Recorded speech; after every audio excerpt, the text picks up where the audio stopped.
following programme is recommended for those 16 and over, as it contains sporting violence, possible bad language and flashing imagery. Well, hello and welcome to the Valent Live here in Derby, where we've got exactly the sort of fight night where new stars can emerge in British boxing. The main event is for the vacant British welterweight title, Commonwealth title on the line as well, the Worcester Warrior, Owen Cooper. Constantin Ursu, a fascinating main event coming up later on DAZN. This is the prelims. I'm DAZN. We are free. We are live at the moment on YouTube. And look who I've got with me, Mr. Joe Gallagher. How are you, sir? I'm all right, Dev. How are you? Good to see you, my friend. Yeah, always better for seeing you, Joe. All right, cheers. Thank you. Now, main event tonight, British welterweight title on the line. Now, if I've got to British titles, it's got to be you. You know all about this belt, Joe. Yeah, this is a prestigious belt. It's a prestigious weight division of the weight division. It has been for over years.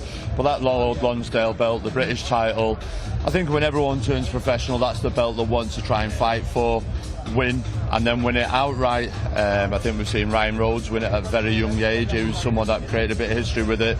I've been quite fortunate. I think the goal in our gym and the bar that is set in our gym, that the minimum we want from you is to become a British champion. That's the bar that was set, and we've had some over the years that have won it outright. John Murray won it outright, and to have that belt complete and sat there, and we've been fortunate. I think we've had 3 lightweight champions. I'm only saying it because it's been weird. John Murray first, and then Anthony Crolla won it, and then Scott Cardle won it, and stablemate seeing the names on the belt where you get it engraved on has been quite funny. But yeah, it's a great belt, and it's still one of the best looking pieces of equipment in world boxing. It's what everyone wants on the mantelpiece or in the glass shelves. So how many have you had? How many British champions have you had? Not bad at all, Joe, is it?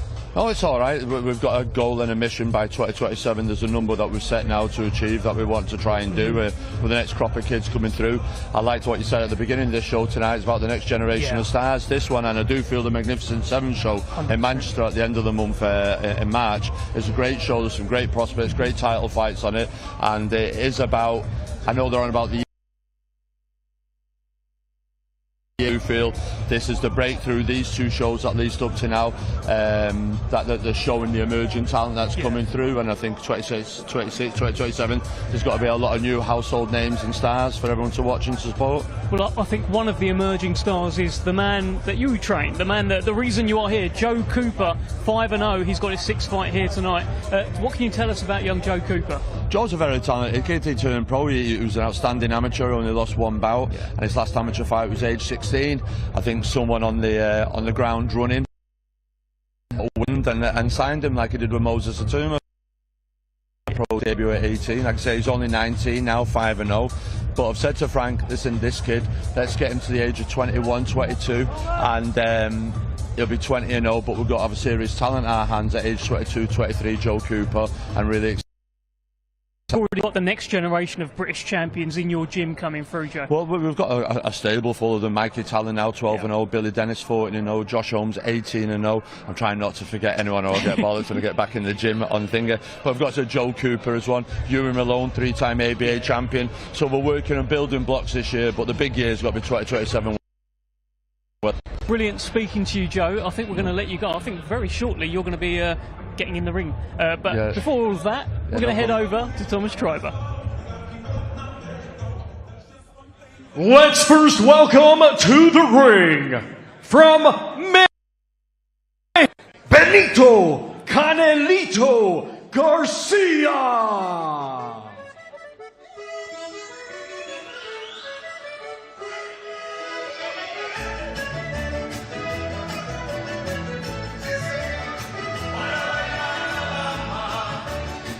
Well, good evening, good afternoon, wherever you're watching in the world, and welcome to ringside here in Derby. What a night of boxing we've got, and this man is Benito Garcia. Now let's welcome to the ring from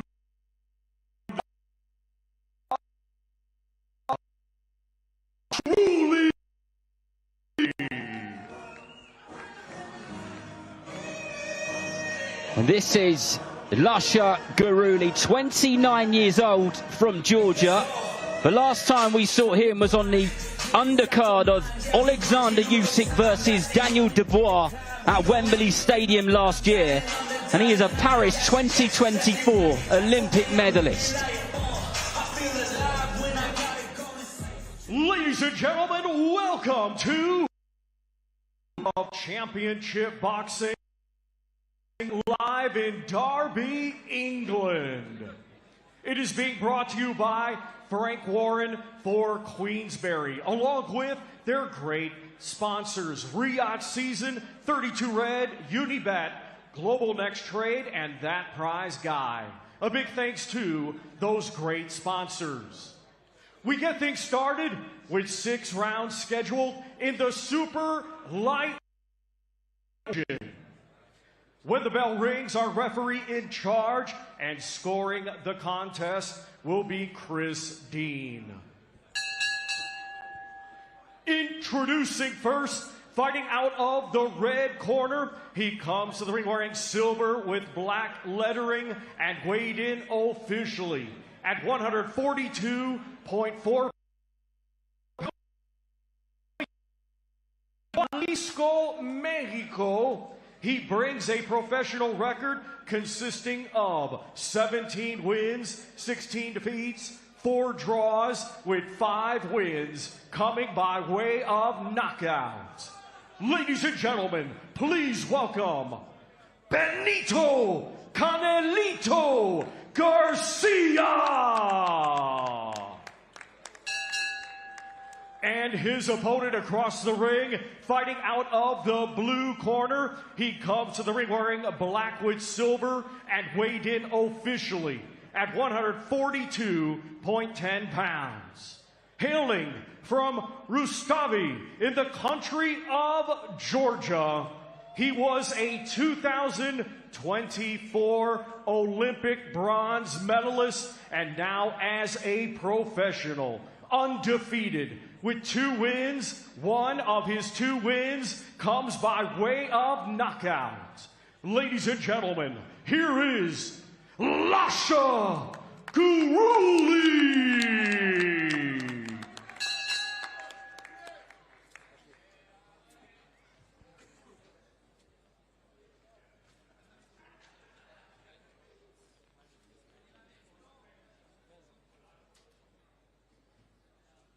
Okay, fellas, you both know the rules. I want to see a good, clean fight. I say break, you stop punching, take 1 pace back. Protect yourselves at all times. Touch gloves. Well, here we go. The first bout of the evening. An action-packed, stacked card here in Derby. Lasha Guruli fighting out of the blue corner in those black shorts with the white band. And Benito Garcia out in the red corner with those white shorts and in the blue gloves. You're joined by myself, Darren Rees, and for this fight, also Dev Sani, a man of many talents. Good evening, Dev. Good evening, Darren. Apparently so. I mean, we're meant to have Echo Esserman with us, but the engine has maybe stalled and is stuck in traffic. I knew a pun would come in there somewhere. Nicely done. And here comes Guruli, just nice and casual, nice and relaxed as he just bobs and weaves in the centre of that ring. Garcia just trying to establish that jab early on, and a left that went straight over the top of the head of the Mexican, and both of them just trying to work each other out. But Guruli has clearly got a lot of experience when it comes to being in that boxing ring, Dev, especially the fact that he was an Olympic bronze medalist. Kind of sums that stuff up, doesn't it? Yeah, absolutely, and one of 2 Olympic bronze medalists in action tonight. I mean, this is meant to be a prospect show. There's 4 Olympians on the show, Darren. It's not bad at all. Can you name the 4 Olympians? I can name it. And we've also got 2 Commonwealth gold medalists as well. We have indeed. Lewis Williams in action later on tonight, won it at heavyweight. And of course, Reece Lynch as well. But Guruli, there's a meanness about him. I was actually in a cab with him yesterday on the way to the weigh-in. There's just a serious nature about him. He's about his business. He is. He's certainly a stoic character. And that was a good jab that snapped the head back of Garcia. And he'll try and capitalise on those moments more and more as the time goes by. Wildy, Paris 2024 Olympian. And as Dev said, 4 of those on this card.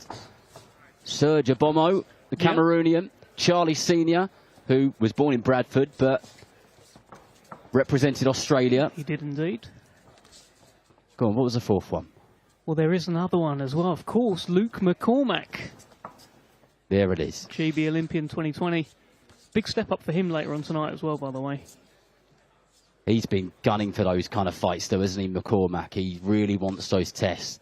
And that was a nice jab again then from Guruli. That jab works beautifully for him. He times it very nicely. And everything comes off of it every single time as he just circles around in the centre of that ring, claims that space. And there it is again to the body as he's constantly thinking about what to set up next. Strong round so far for the man from Georgia, but Garcia isn't letting him have it all his own way. He's making the cogs go around and making him think. Trying to figure out who's got more tattoos. Both very tatted up, these gentlemen. A lot of the Mexican fighters have got some serious artwork, but yeah, Guruli has as well. As he just finishes his round nice and strong. It's been a good aggressive start, but by no means has he kind of lost his cool in any way, has he? He's been very relaxed and just moved around and done all the right things at the right time. But let's talk a little bit more about what's coming up later on the card then. So there's some themes here. So there's not two sets of twins, but there's twins also fighting on this card as well. Ben Fale, saw him in the Fight Hotel last night. He's another one who's been itching for those bigger, kind of tougher, broader fights. And he's got one tonight. No, very much so. Look, we've got 6 fights before that, but of course Ben Fale, as you mentioned there, I've been saying all week, twins that need wins, and they're both step-ups. Ben Fale stepping up, he's 10-0, but he's jumping in there against Mason Cartwright, who's competed for the British title twice. For me, that's actually a leap up in levels. It's also a leap up in levels for Luke McCormack there against Kane Gardner. Yeah, well, good for him, and all of those are set to be good, solid fights and proper, genuine, decent scraps on the card. And here we go in round 2 in this one between Lasha Guruli and Benito Garcia. Guruli straight out of that blue corner on the front foot with that aggressive start and kicking this off in the same way that he opened the fight when the opening bell sounded. And there's a left hook from Garcia. I was impressed with Guruli. We last saw him at Wembley Stadium, of course, on the Usyk Dubois 2 undercard. He dealt with James Francis that night. Francis was brave in there, but it got quite grueling for him towards the end. Pun number 2 there, Pun Darren. number 2. Yeah. I'm counting them, don't you worry, Dev. And here's that jab again. Can Dev do as many puns as Guruli lands jabs to the face of the Mexican? I'm not too sure. But there he is in the centre of the ring, yet again, just owning that space. And he kind of just pivots round on that lead foot, and that was nice. He just stepped off of his left foot and then just chucked that right hand over the top there, and he caught Garcia beautifully. That was a lovely counter.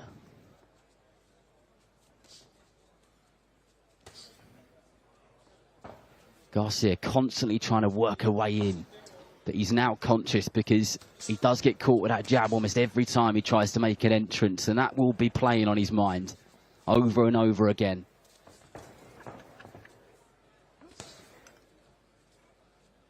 Both went for the left hook at exactly the same time.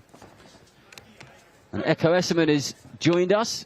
The engine has arrived. Yes. Hello, hello, hello. Good evening to you, sir. You okay? Yeah, I'm great, thank you. Good. Welcome to ringside in Derby. Round 2 here between Lasha Guruli from Georgia and Benito Garcia from Mexico.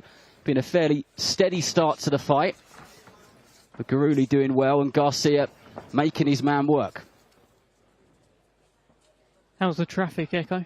Oh, not great. Not great to say the least. Nice right hand there from Guruli. Straight through the centre. And Garcia felt that one a little bit. And he's trying to kind of get in on the inside and grab hold of Guruli, but not having much luck because that long left hand of his is doing a good job of keeping him away so far. Nicely done.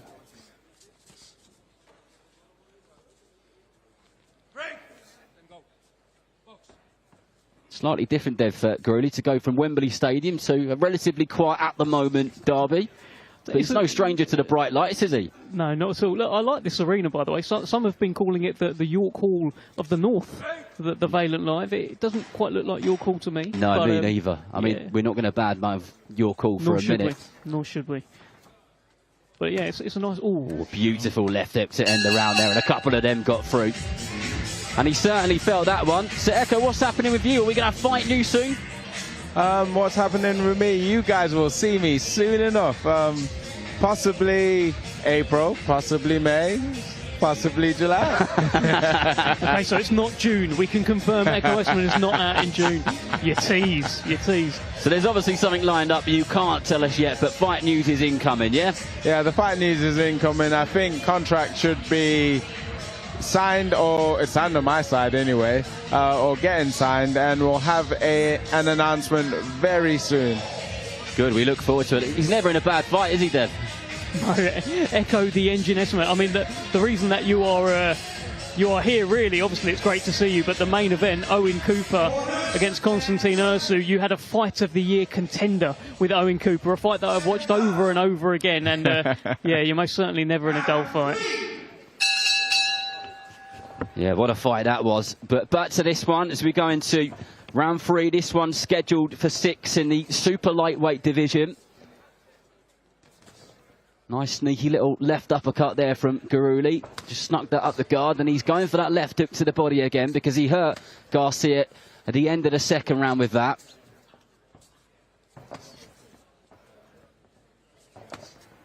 He's landing it whenever he wants. He is. He's literally, he's like a, not quite a cat of a ball, but the kind of accuracy is on point, isn't it? Yeah, definitely. He's throwing that left hook like a jab.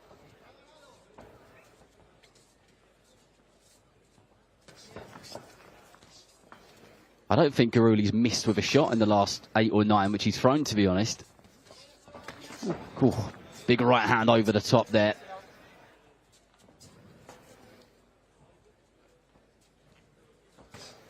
Echo, from a fighter's point of view, Garcia's really struggling to get in and find any kind of distance where he can get his own shots off. From what you're seeing, is there anything you see that he needs to start doing? Because he's failing at the moment.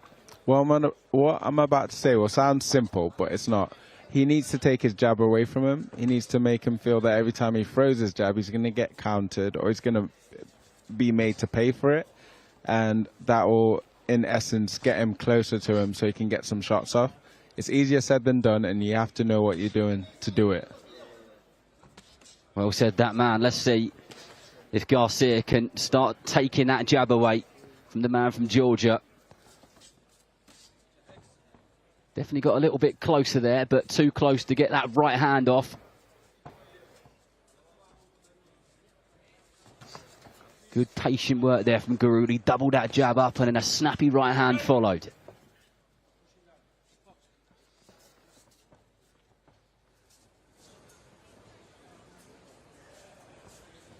I've got to say, guys, Garcia is looking very, very wary now, don't you think? I think he's felt it, hasn't he, Echo? He's felt the power. We saw at the end of the last round, he's sort of waiting for the bell to go there to get a bit of a break. And there's been no let-up. Yeah, he has definitely gone a bit negative. He should definitely up his punch count. It comes back to that line which you said earlier, isn't it? It's kind of easier said than done sometimes. He just slips then as he tries to make his way out of that corner, and that is not the sort of place which he wants to find himself in, especially with an angle puncher like Guruli.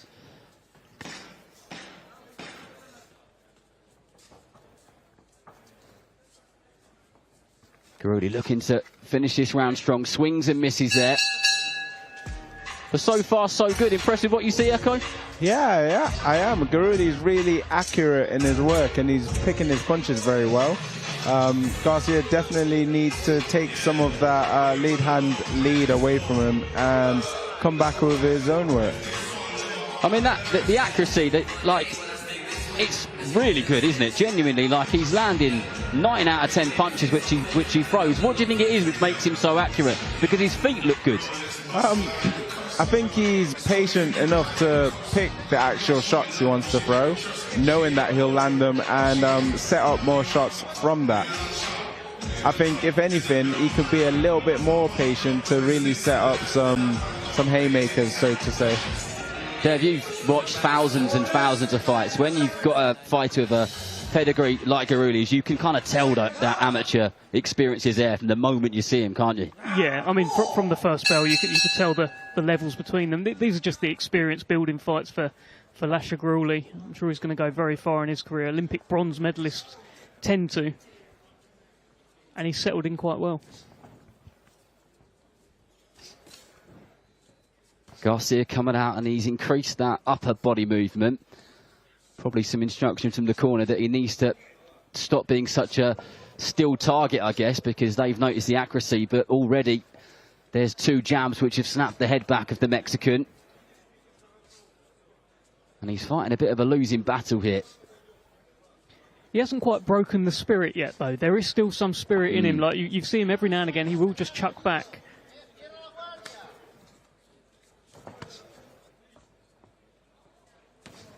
Snappy left hook he throws, Garuli.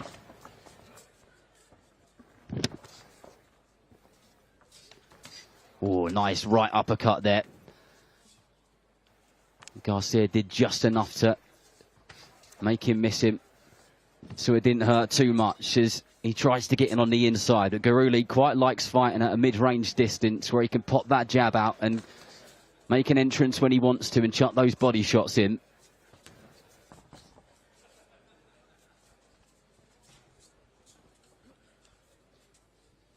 Can actually see the Don of Derby, Sam Jones, has taken his seat at ringside. Next to Lee Eaton there. The Don of Derby, what a name, eh? I'm sure he'll take that. Yeah. Yeah. He's probably got it as a tattoo. Good work there from Garuli. Nice aggressive shots as he has his man on the ropes again. Can he keep him there for long enough? And what Echo was talking about, that patience, is with the accuracy. He doesn't throw for no reason. He throws when he thinks he can be successful with it. But that was a good right hand which got through from Garcia as well. There is still that fighting spirit there. He's Mexican, Darren. Of course. Whoa, solid right hand there from Garuli. And he's just starting to up the tempo and aggression. And it looks like the punch power every moment that this fight goes.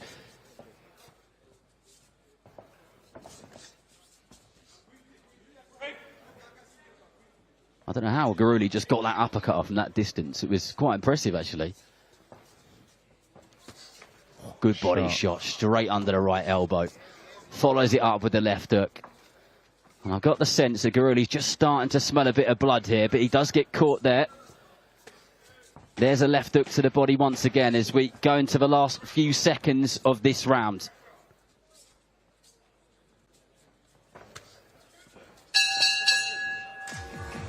But so far it's been all Garuli, hasn't it, Echo? Definitely. You have some essence of Lomachenko there and a few other punches like Kawasaki where he's constantly tapping him with his glove, making him feel like he's just constantly under pressure, and that will slowly seep into a fighter's psyche, and it'll make him feel like everything's going negative, and he'll be negative, which Garcia has been. I'll tell you what I've noticed is he does a lot of sneaky shots. Yeah. Like there was a moment ago where Garcia was practically like laying on his chest and he's still got an uppercut in out of absolutely nowhere. And he finds those angles, doesn't he? How does he find those angles? Because not everyone can do that, can they?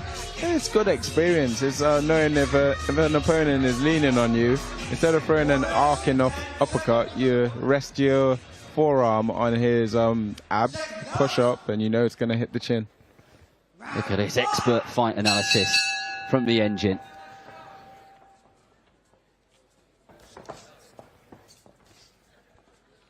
And fair play to Garcia. He's taken a fair few shots this evening and some big, horrible body shots as well.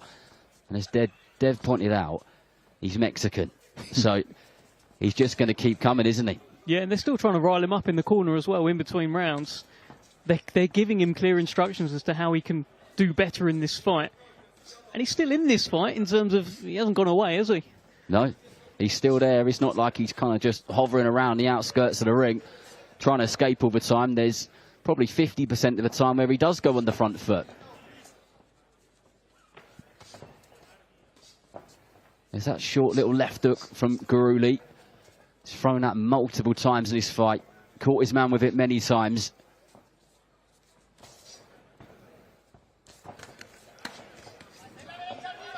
Nice work from the pair of them there. Garcia, gets caught with a big right hand. He felt that one. That left hook is so sneaky and so accurate. There's a few more distress signals now you can see from Garcia.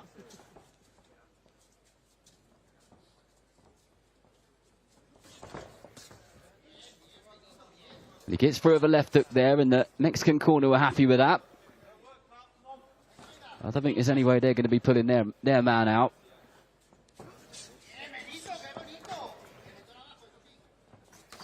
Oh, there it is again. And there's that right uppercut from nowhere.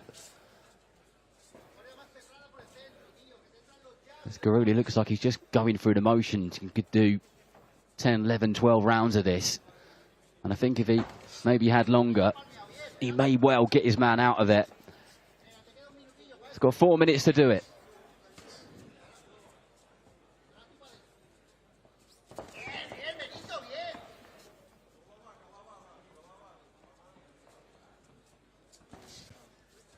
What you picked up on earlier on, Echo, around the kind of... He does a lot of...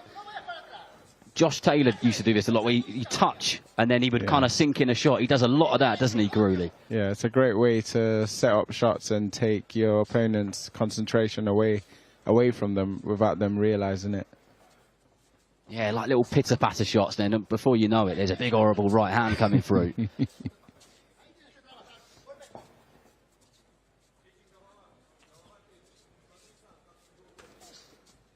Good feint there from Garuli. Looked like he was going for a left hook to the body, then went over the top with that right hand. And this round has flown by.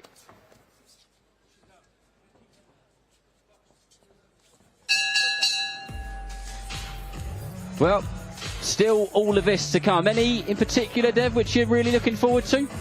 Of course, I'm looking forward to absolutely all of it. I mean, I think we've got a cracking show in terms of, like, Reece Lynch is going to be up next. Reece Lynch, now, if we talk about him, he's southpaw, he's Scottish, he's 10 stone, he's a Commonwealth Games gold medalist. It kind of sounds like Josh Taylor, right? Yeah, it does. It's a good point. And he's lightning fast as well. And in his debut, he dropped his opponent with the most textbook left hook to the body I've seen.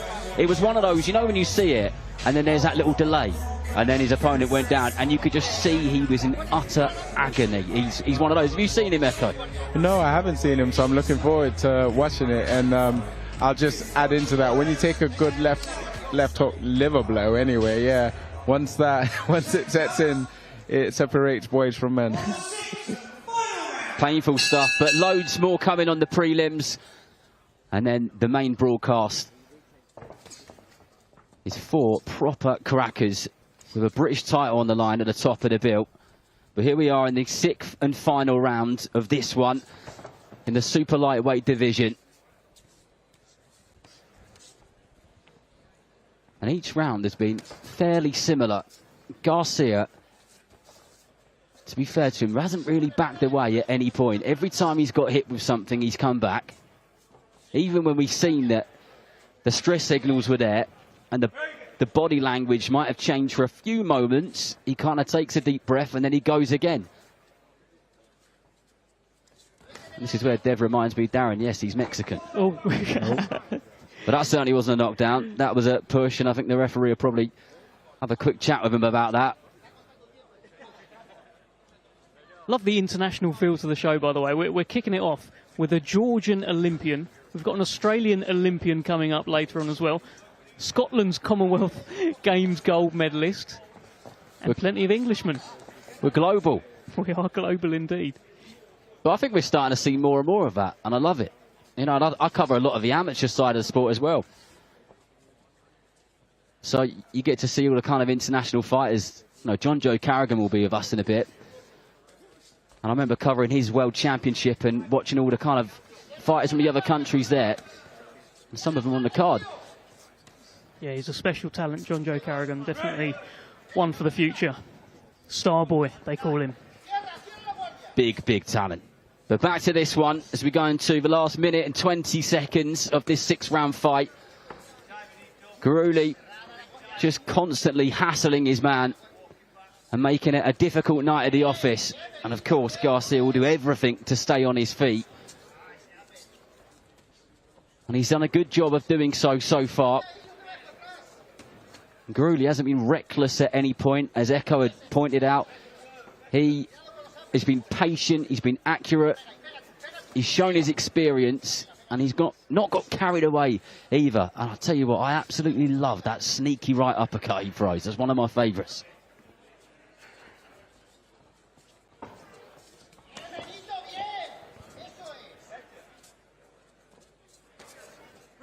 Got to admire the enthusiasm from the Mexican corner, haven't you? Absolutely. They probably still think they can win this fight. 27 seconds to go. One punch changes it all, and Guruli's been going to the last 15 seconds or so, just trying to land some big heavy shots there.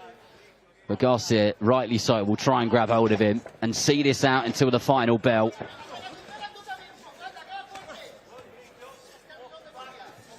And he's doing exactly that. And rather sneakily grabbing hold of the arm on the blind side of the referee, Garcia knows his way around a boxing ring. But that was a comfortable 6-0 win, or 6-round win, Dev, for Guruli. Yeah, I mean, look, he just had it all his own way, really. He never broke the spirit of Garcia, is what I'd say. So I'd say he certainly learnt from those 6 rounds. People aren't just going to fall over when you hit them, kind of thing. So I think that's 6 very important rounds in the bank. I'm sure you agree with that, Echo. Oh, definitely. When you have a fight like that, it kind of teaches you the momentum you was going at. Even though your punches were accurate, sometimes you have to set about it slightly differently to actually get your opponent out of there.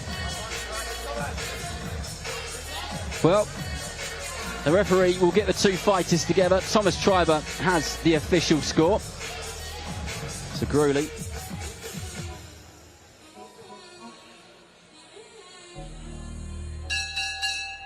Ladies and gentlemen, after 6 rounds of boxing, our referee in charge, Chris Dean, scores the contest 60-54 for your winner. And still undefeated, Lasha Guruli.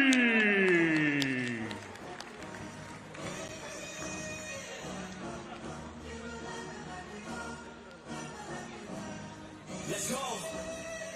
Time to grind. Get inside your mind. Yeah, we working overtime. That's the only way to climb. Great work there from Lasha Guruli.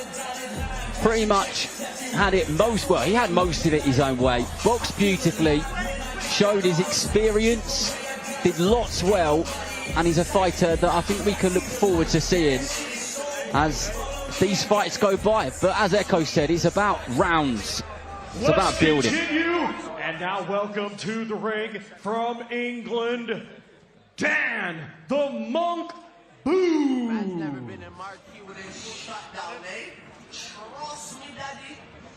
Well, here we go then. We have a conveyor belt of fights tonight because we're already on to fight number 2. And this man is 39-year-old Dan Booth from Manchester. Very much an away corner fighter and an extremely tough one as well.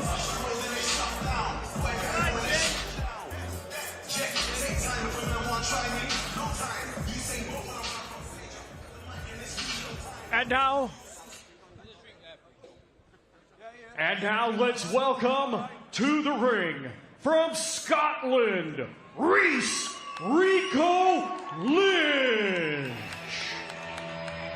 Well, some good noise in here for Rhys Lynch, Commonwealth gold medalist, unbelievably talented amateur. Interesting to see how things go for him in the pro game. So far, so good. 2 fights, 2 wins. And as we were speaking about him earlier on, his first fight ended with a brutal liver shot, which he threw so wonderfully. An absolutely lovely lad as well. But he's got a tough man in the opposite corner.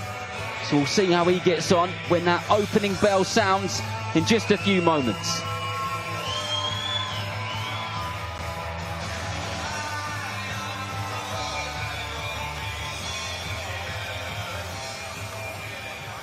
Ladies and gentlemen, this bout is scheduled for 6 rounds in the welterweight division.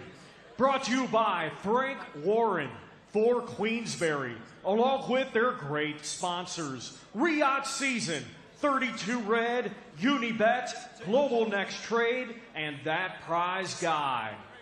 When the bell rings, our referee in charge and scoring the contest will be Ryan Churchill. Introducing first, fighting out of the red corner. He comes to the ring wearing blue with white and weighed in officially at 155.7 pounds. Coming to us from Manchester, England, he has 25 professional bouts to his credit. Let's welcome Dan the Monk Booth. And his opponent across the ring, fighting out of the blue corner. He comes to the ring wearing gray with purple and weighed in officially at 146.7 pounds. Hailing from Fauldhouse, Scotland, he had a stellar amateur career, becoming a Commonwealth Games gold medalist, and now as a professional. Undefeated with 2 wins. One of his 2 wins comes by way of knockout. Ladies and gentlemen, introducing Reese Rico Lynch.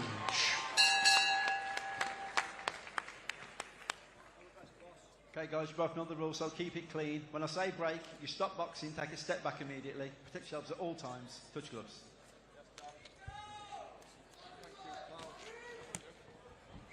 Well, fight number 3 for Scotland's Reese Lynch.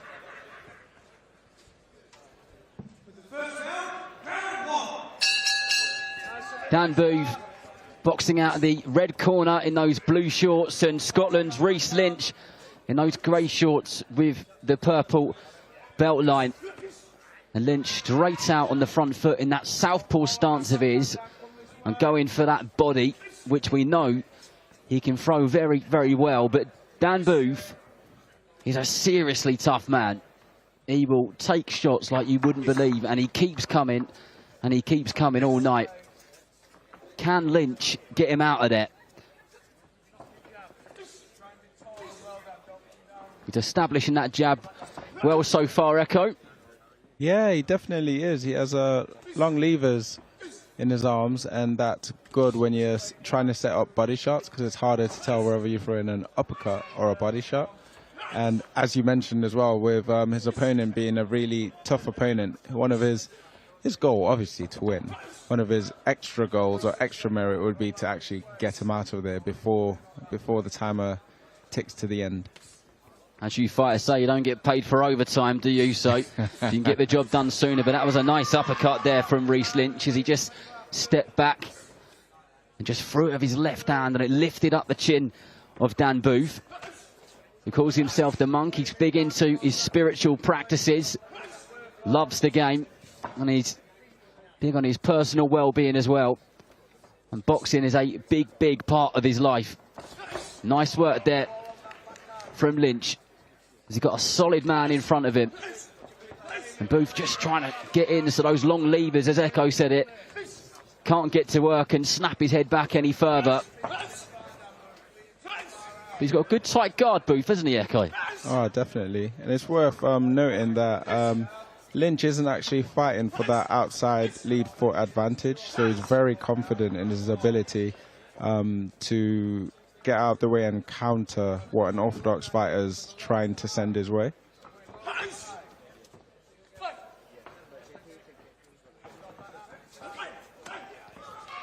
And Lynch doing a good job of just keeping his lead foot on the outside of Booth's foot, isn't he? And Booth looked like he was not a little bit of trouble, but looked a little bit overwhelmed for a moment there. Lynch constantly establishing that jab and then goes downstairs. He loves throwing that uppercut to the body.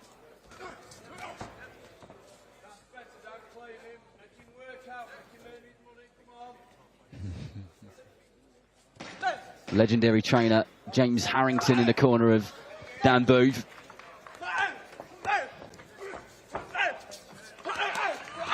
This is good work to end the round there. He's got an aggressive style, hasn't he? Yeah, he definitely has an aggressive style. You could see him setting upon Booth at the end of that first round. When you're a young fighter like him, do you think it's maybe it could be easy to get a bit carried away and maybe make a few mistakes? Like, how important is it to have that level head and just stay focused to the game plan? Oh, definitely. I think depending on the arena and the card that you're on, you really want to make a statement. And obviously, like I mentioned before, with a really tough opponent in front of you, to make a statement, you want to stop him. So he's probably got that in his head, and he's going about it the right way. He doesn't seem careless, so to speak, in what he's throwing and what he's doing so far. He just needs to mature into the match, pick his punches, and he could very well get him out of there. Let's see how this round goes for the pair of them. Reece Lynch, trained by his brother Peter, or as they call him, Ped. He's very happy in that gym. Great camaraderie between him and his brother and all the fighters, and they always say that a happy fighter is a dangerous fighter. And Reece Lynch ain't mucking about tonight. He's really coming out aggressive, but it looks like he's... There's a clash of heads there. There's a clash of heads, and it looks like there might be a bit of a cut under the right eye of Lynch. I don't know if that's blood from Booth or if that is a genuine cut on his face. Not that he's getting in his way at all. He's still on that front foot in that southpaw stance and going for it.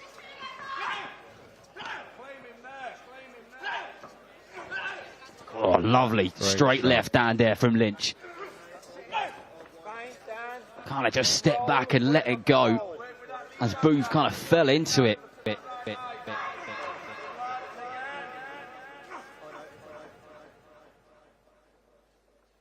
And it does look like there's a cut, doesn't it, on Lynch? And it must have been from that clash of heads which you saw. And the body language has certainly changed in this round from Booth. He's going to be targeting that little cut above his right cheek just to put him off.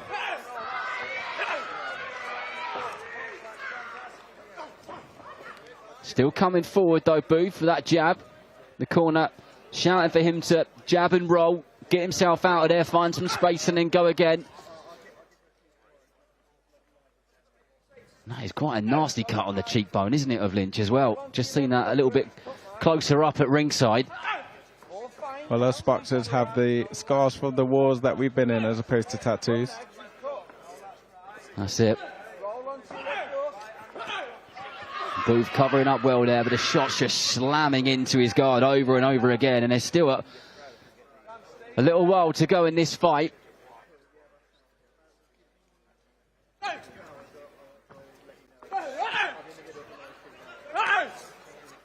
Every punch which Lynch throws, you can hear the enthusiasm and the effort which he puts into it. And every shot is aggressive. And I love the way that he kind of taps upstairs with that jab, takes the tiniest little step back and then fires through a straight left hand. And Booth has felt that quite a few times in the first couple of rounds. Yeah, it's kind of similar to the Ben Davidson camp. The ethos of distract and deliver. Distract him with them little taps and then deliver that shot that you actually want to land. And it works well if you can put it off.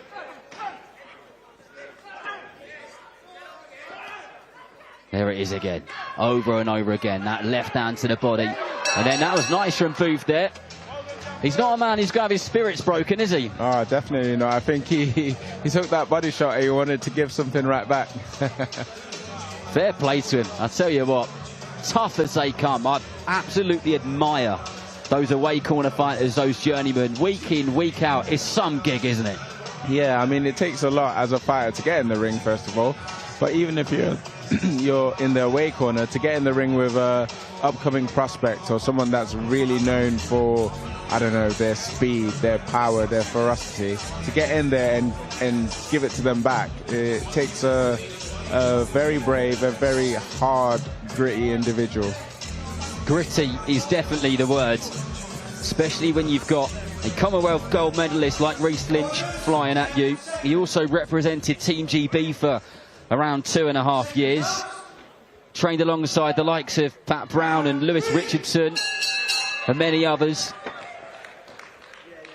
And he's done sparring with a lot of the top level pros around his weight and doing well. But this is a good test for him tonight. I mean, he's winning every round so far, but he's certainly not having it all his own way. And he's been caught with a couple of shots, but he kicks this round off in exactly the same way that he kicked the 2 previous, on the front foot in that southpaw stance, slamming in those body shots one after another.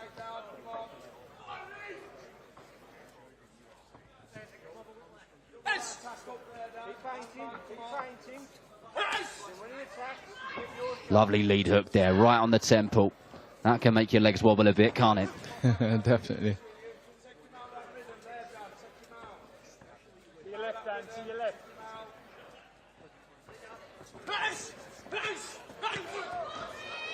Well, nice body shot there from Lynch, but Booth came straight back with a big heavy hook of his own. Keep rolling, looking for that shot, Dan. Keep it nice and tight, keep your shape. When you unload, you roll and go. This is good work here from Lynch. Really spiteful shots, fast shots, punches in bunches. And that blood might be starting to get a little bit distracted now. I noticed that he looked it on his glove a minute ago. So he's occupying him a little bit. Yeah, he's occupying him. He looks very wary for those body shots at the moment. Stay close, stay close. Right. Keep your shape. The corner of Booth just shouting for him to keep his shape, keep those arms in tight, keep that chin down. Because we know Lynch can punch, and he certainly felt it. And a few of those body shots which he got through have been really unforgiving. Booth just smiled at Lynch as he caught him with that left hand there. Good jab there from Booth.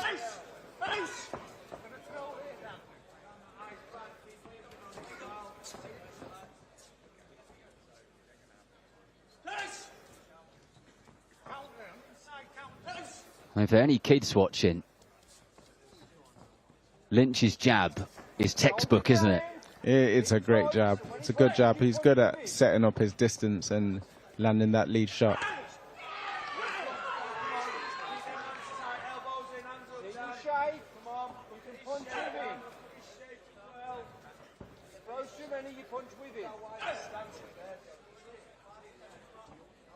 The last 15 seconds in this round, Booth still having a go, still lunging forward, but the second that he does, Lynch starts to let his hands go again, and these are good shots here from Reece Lynch as he really digs his toes into the canvas and lets his hands go. And Booth did the right thing there by grabbing hold of his man, and I guess that's where his experience comes in, isn't it, Echo? Oh, definitely. But Reece definitely set about the end of that round the right way, landing some good body shots. So when Booth sits down on the stool and he tries to gasp for air to get that breath back, it's not quite gonna work. What would be exceptional is if Reece comes out in the next round and in the first few seconds throws a body shot just to make sure when Booth thinks he's just about got his breath back, it goes again. I think you might be onto something there. I think that's exactly what we'll see from Reece Lynch, who's loving this game so far. Spoken to him quite a few times over the last 12 months or so, and he is living and breathing professional boxing and genuinely dedicated to his craft. And we look forward to seeing how his career unfolds. But at the moment, he's got a live opponent in front of him who is coming back with some good, strong, solid shots and keeping him on his toes at all times. And he's been hit with everything in the kitchen sink, and so far hasn't gone anywhere. Timing impeccable there with that straight left hand. Did he throw a body shot straight away?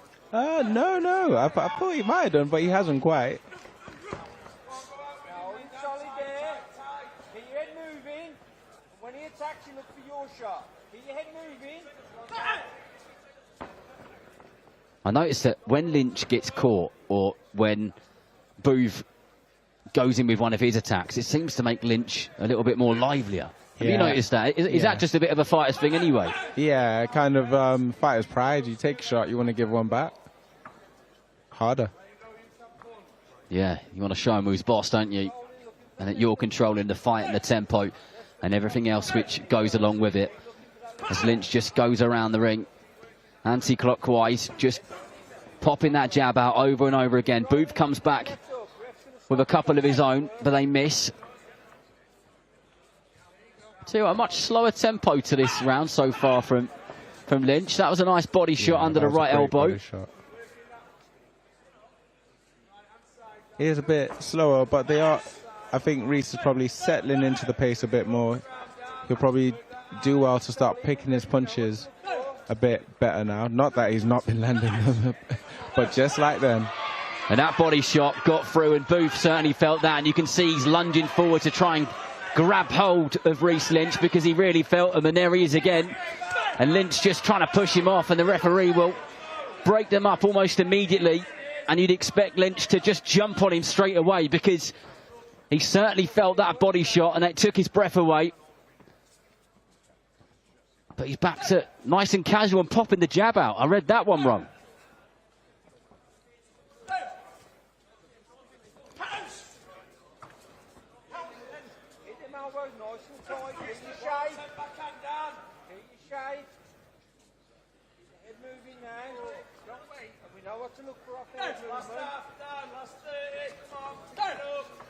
Good work with that jab from Lynch over and over again. Just using it to gauge his distance and keep his man occupied as he looks for those bigger shots downstairs, and that straight left hand which he throws so beautifully. And there it is again, that shot under that right elbow, and the Monk is feeling that one. And that one as well, as he just digs his toes into the canvas. And those shots have got to be taking it out of him. They've got to be, haven't they? Yeah, even though it catches your elbow, sometimes you still feel it, especially if you've been caught by a good body shot before that. Have you ever been dropped with a body shot? Has that ever happened to you? No, I haven't been dropped by a body shot. The reason I ask is when I see fighters land a really good body shot and you get that delay, the agony on their face. It looks like it was worse than being caught on the chin. Oh, I think it is. It hurts. It definitely hurts more than being caught on the chin, but it takes a very perceptive individual to just breathe their way through that feeling and keep going on. So credit to the Monk. Yeah, and I tell you what, a body shot that we saw a little while ago, a few weeks ago, was Andrew Kane in Liverpool, and he got dropped by the Mexican twice and then come back to finish it in the second round. Andrew Kane, that was unbelievable. What a comeback that was. That was what boxing was all about, and he was in proper agony as well. But anyway, back to Reese Lynch and Dan Booth in the penultimate round of this 6-rounder in the welterweight division. Reese is normally fighting around 140 pounds. This one up a little bit heavier. Booth generally around the 150 pound mark.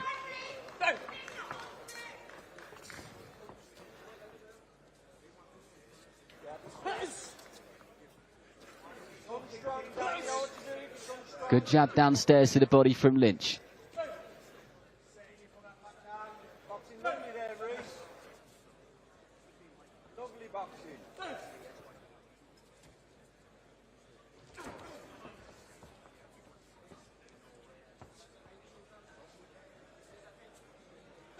Lynch really starting to just take his time now.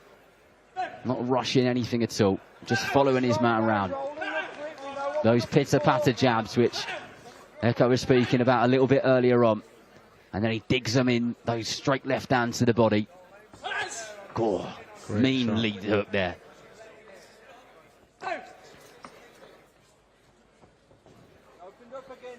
Both doing a good job of evading and riding many of the punches.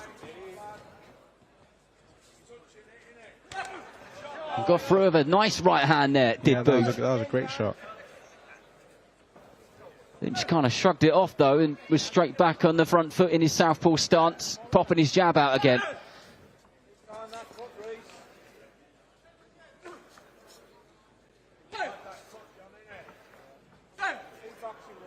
Good jab. Lightning 1-2, and that was a really good straight left down there from the Scotsman. And I think when he lands a shot, it really G's him up. You start to see some tempo increases. Booth comes back and catches his man again. I know that the term learning fight is used a lot, but sometimes probably overused. But I think this genuinely has been one of those fights where Reece Lynch will have learnt loads about himself.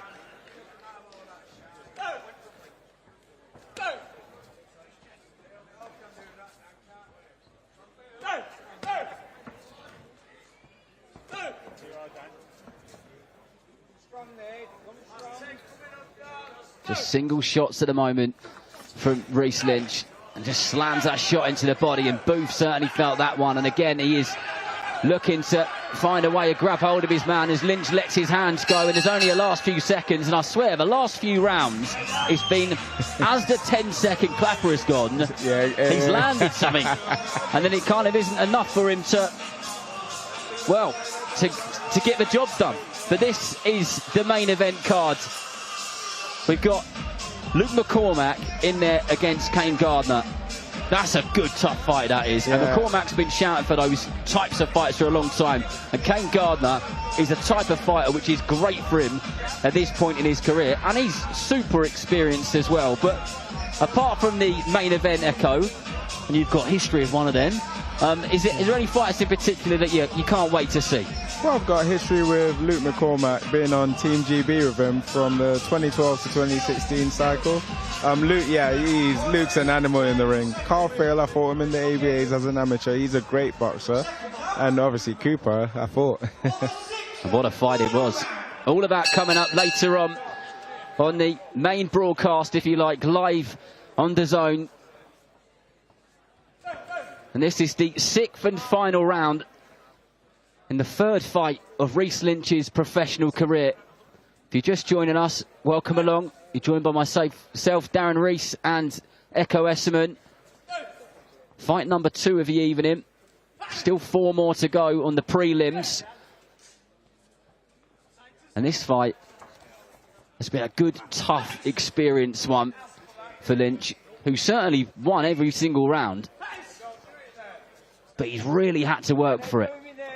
And he's taken a few shots, but respect to Dan Booth, because body shots, head shots from all angles have come flying in at him, and he's bitten down on his gum shield, and he's just marched forward. Punch off it.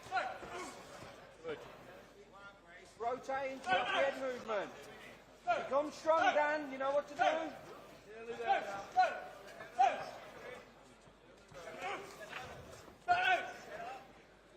Good footwork there from Lynch. In and out with those 1-2s, no straight punches. And Booth doesn't want to be sitting on those ropes for too long, does he? No, not at all. Especially with a young fighter who's really going to go to work on him.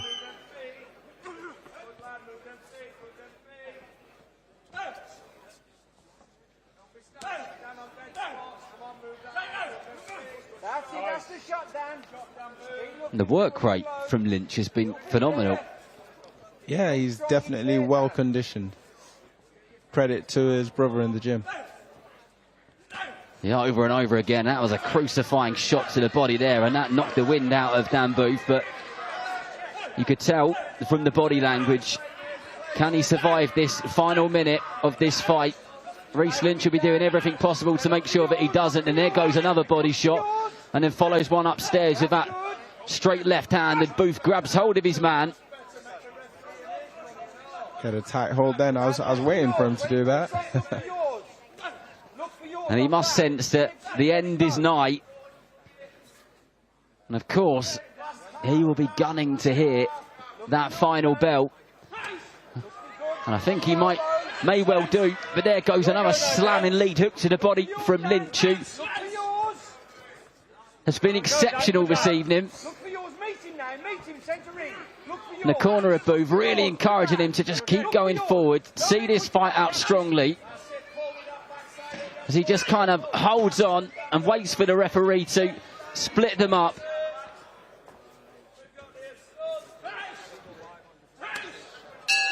And Dan Booth has done his job very, very well.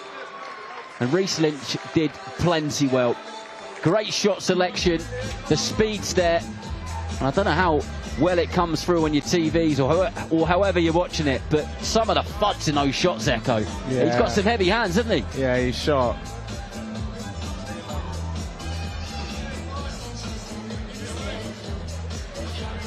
Well, we believe we know where this one is going. It should be to 3-0 for the young Scotsman, Reece Lynch.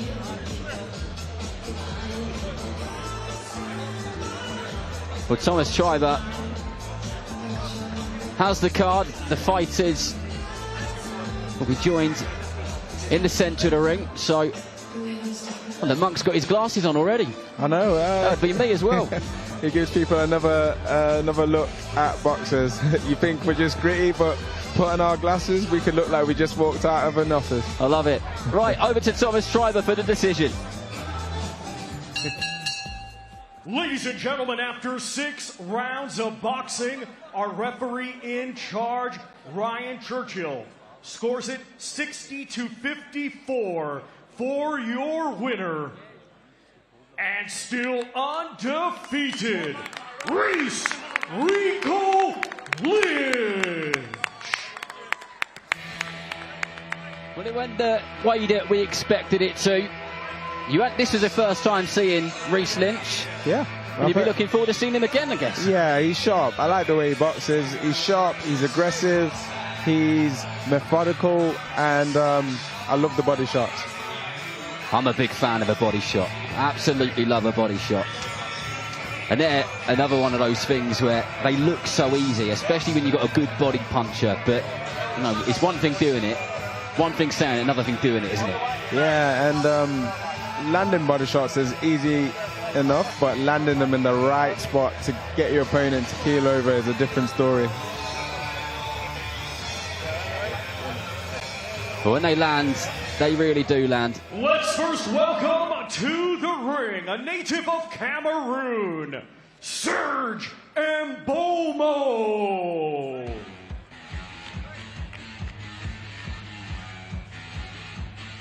Well, incoming is Serge Mbomo, another former Olympian actually, and a man with plenty of fights under his belt. Yeah, I remember actually boxing him at one point on the build-up to winning my English title. It was the 7th round of an 8-round fight, and I decked him on the canvas. Ring from England, Joe Cooper. I'm so hard here today, friends. Well, here is another exceptionally talented young man who goes by the name of Joe Cooper. 5 fights, 5 wins, all on points so far, and he's barely dropped a round. He's been exceptional, and he's still just 19 years old. And if you chat to him, you'd think you'd be speaking to someone who's been around the game for 20, 30 years. So we look forward to seeing how he gets on this evening here in Derby.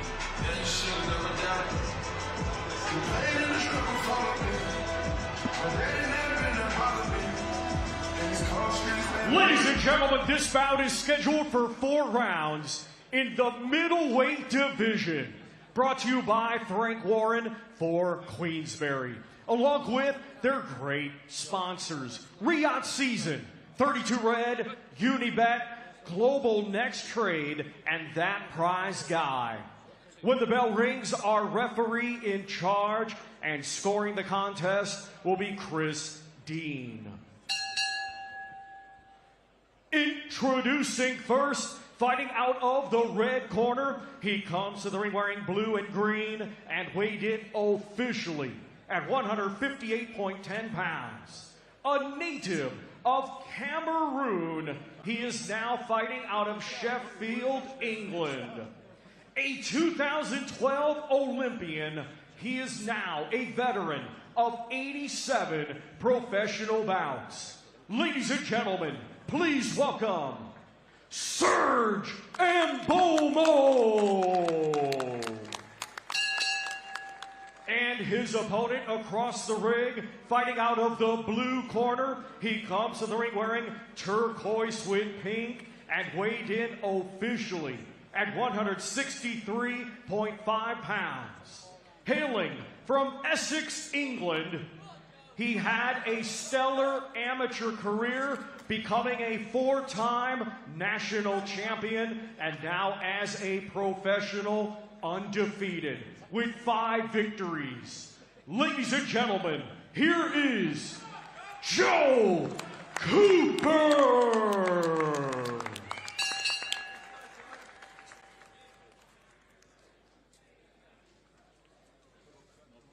Okay, fellas, you both know the rules. I want to see a good, clean fight. Say break, you stop punching, take 1 pace back. Protect yourselves at all times. Touch gloves.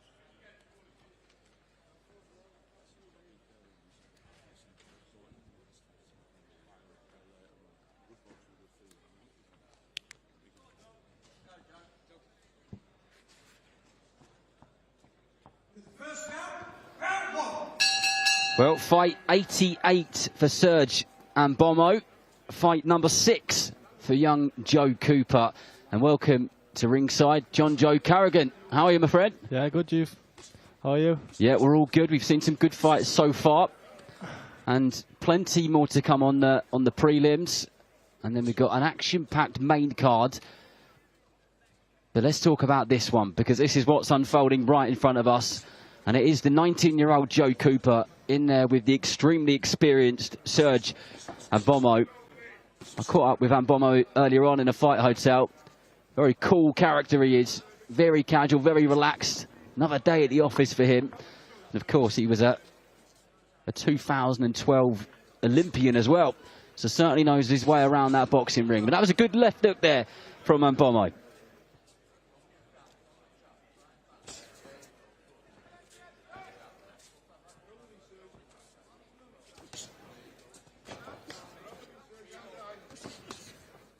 Good shot selection there from Cooper. Just starting to let his hands go a little bit there. Good accuracy. Serge seems to look unfazed and really calm and cool, just as you mentioned. Yeah, he kind of is who he is in the ring, is, you know, the same that he is outside of it as well. Very natural guy. So much experience as well.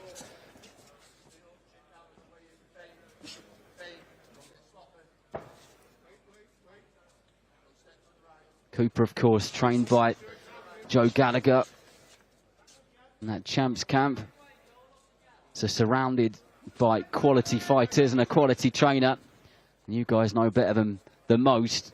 Success breeds success, doesn't it? Yeah, definitely. You've got to surround yourself with good people, and to be good yourself. Oh. Got caught there, did Cooper. Big horrible left hook. Took it well, though.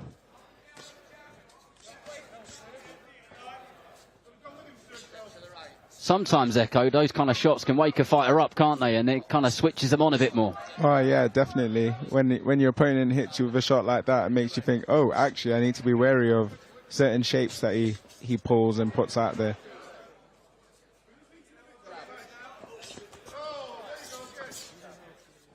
Strong guy is Ambomo. So Cooper has got to be really wary of those shots which come over. And they're quite sneaky as well. Yeah, especially with Serge being shorter than him. Cooper needs to be careful about how he treats Serge inside the pocket. Very much a feeling out process so far. For you, John Joe, what do you reckon about Joe Cooper in terms of what he needs to be doing to be successful in this fight with what you've seen so far? Yeah, probably get up behind his jab a little bit more and maybe use the ring space a little bit more, you know what I mean? Like, he's getting a bit stuck in the mud, really, and maybe get back on the jab a little bit more.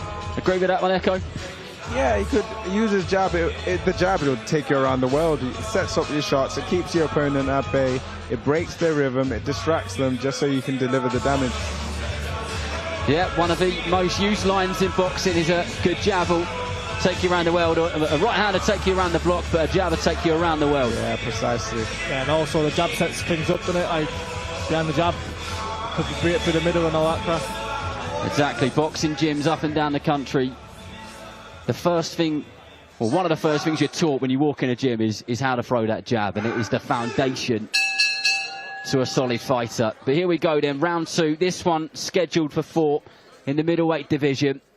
19-year-old Joe Cooper, straight to the centre of the ring, meets Ambomo there. Ambomo very good defensively, even though he's a bit shorter there, but he uses it to his advantage a bit, doesn't he? Yeah, definitely. Definitely so. That's why I was saying Cooper needs to be careful, because that's when those looping shots coming from underneath, like a bolo or an overhand, might swing by. And we've already seen that, haven't we? There's been a couple where he's... and it looked like it caught Cooper by...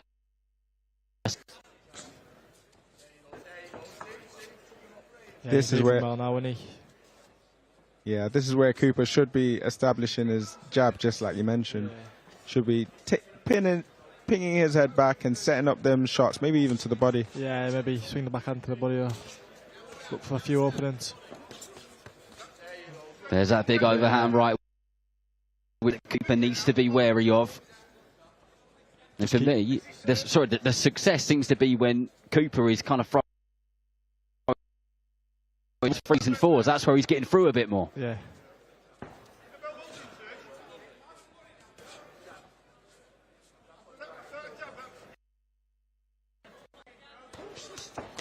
Oh. Response there from Cooper. He got caught again, didn't he, with that right hand? But yeah, he was straight back at it though. He was, and that's what you want to see, isn't it? It's not like he kind of went into his shell. He thought, I need to do something here, and he did it straight away. Solid right hand. Now we heard that just above our ring side. He's looking strong here, like.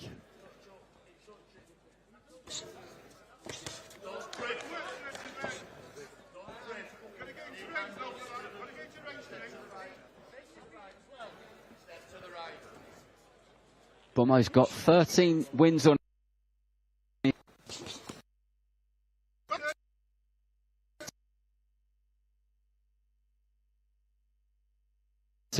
Again,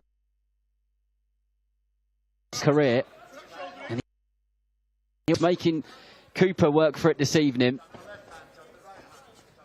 who so far is showing a very patient performance.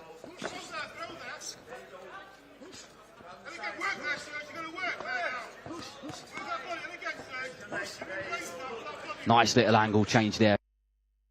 That lead uppercut in. Yeah, Cooper's boxing well here, isn't he? Joe Gallagher in the corner, encouraging Cooper to keep poking, and I assume he's talking about just getting that jab off all the time. Good counter that. Yeah. Well, so far for me, it looks like he's settled into this a bit now, and it looks like he's starting to find his rhythm, and that big kind of bolo shot isn't landing as much, is it, yeah, from Ambomo? Starting to switch on a bit more, and he's learned it's coming, so he's come back with shots now, isn't he? Yeah, definitely. I think Ambomo maybe landed that bolo maybe 3 times this round, but 2 of the times he's landed, Cooper's like fired back straight away.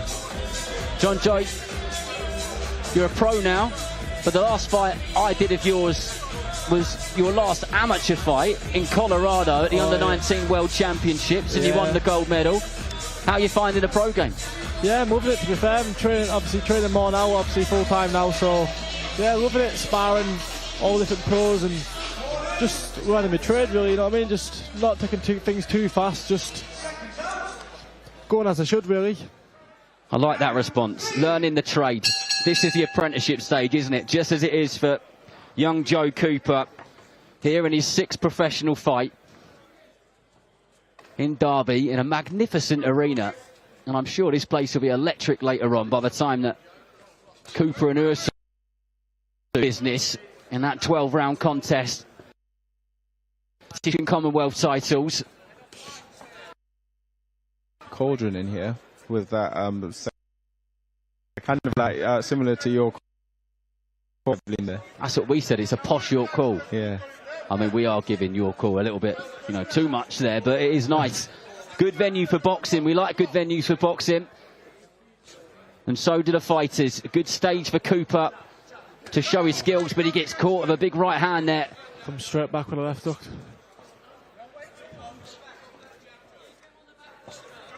It's that maturity, isn't it? It's the positive response when he does get caught, which just shows you that he's of a certain pedigree and he can operate at a good level.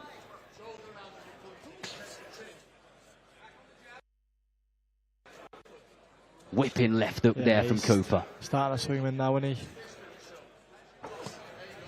Good body shot. Oh. And Bomo got through again with that left hook. It's been a bit kind of you land one, I land one, hasn't it?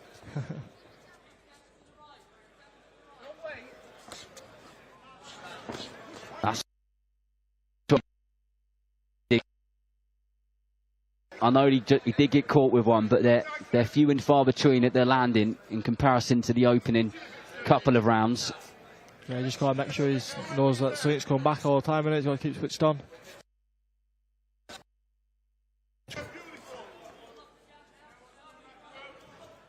And what Cooper did there for me was he kind of read that that big right hand was coming swinging over, and he did something about it before, and Bomo even got a chance to throw it. He kind of threw his shot and then got himself out of there, which was good. He nullified that attack before it even happened.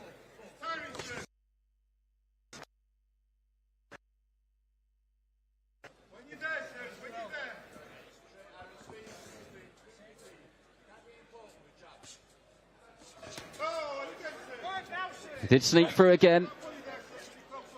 His hand actually lands on the problem, isn't it? It could be dangerous. That's why Surge is a good test for anyone, because you sleep on Surge and he'll send you to sleep. Good line, we like that. Surge comes straight back of the left hook. There's no way the man from Cameroon is going to be pushed about. This is turning into a good scrap, isn't it? This is what we're here for. I love it. That's what people pay their money for, isn't it? Well, yeah, it definitely is. Tests your will.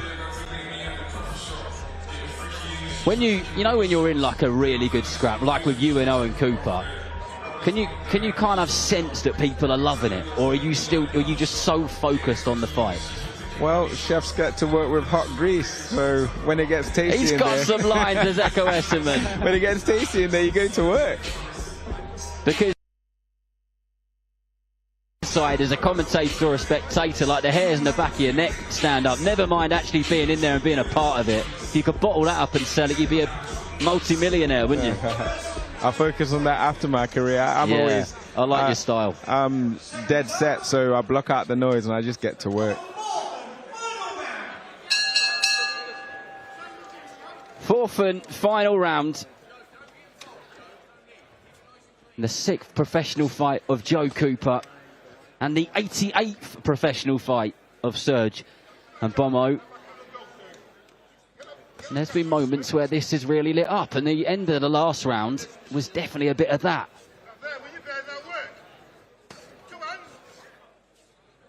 Looks like Cooper's just trying to invite him in a bit there. Yeah, looking for the openings, isn't he? Like that. No, nice Good left shot. hook there. That kind of catch and counter worked beautifully. And I'd imagine that's exactly what Joe Gallagher told him to do in the last break.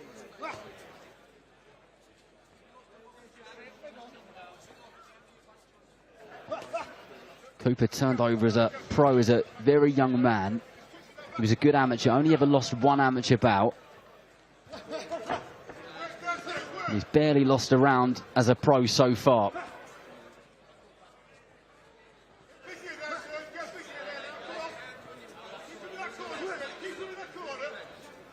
And Bomo on that front foot, just popping his own jab out there, keeping the cogs in the brain of Cooper continuously moving, keeping him thinking.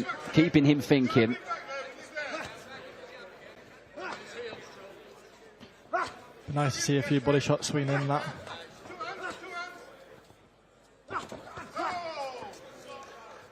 When these two stand in the centre of the ring, they just love throwing bombs at each other, don't they? Just like trading off a bit. I don't think Joe Gallagher will be too happy with that stuff, but...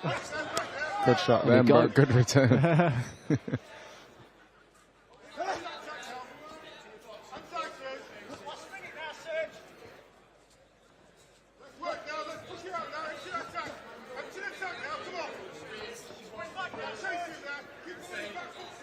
think this is the hardest I've seen Joe Cooper have to think in a boxing ring.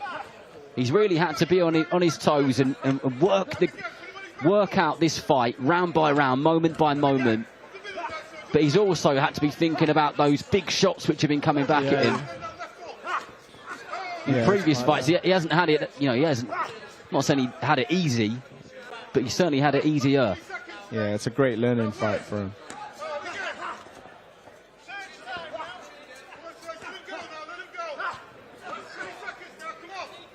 And here they are again, leaning in on each other, just really having a go, and Serge is having a go as well. A good crowd pleaser, really, isn't it, to finish the fight off? This is exactly what people want to see. You don't often get it in a 4-rounder. He might get told off by Joe Gallagher afterwards for trading. Now Bomo really going for it here, but Cooper just needs to keep his hands nice and tight. And that was a good tasty end to that 4-round spectacle, and Joe Gallagher gets into the ring with a big smile on his face. But I'm sure he will have a friendly word of him afterwards. But there was plenty there that he did well, right? Oh, no, he boxed wicked. Can't really moan about that. Obviously, letting his hands go. He's going to want to let his hands go. He's a fighter. Someone's in front of you, opening their hands, and they're open. You're going to go for it. Yeah, especially with the crowd in here. It's electric right now, isn't it? And it's only the start of the night. Exactly. What a buzz. What a moment. And still just a teenager, really, 19 years old. Such a long career ahead, potentially, depending how things go and how much he wants to do. But Thomas Schreiber has the scorecard, so we'll head over to him now, and we shall hear what it reads.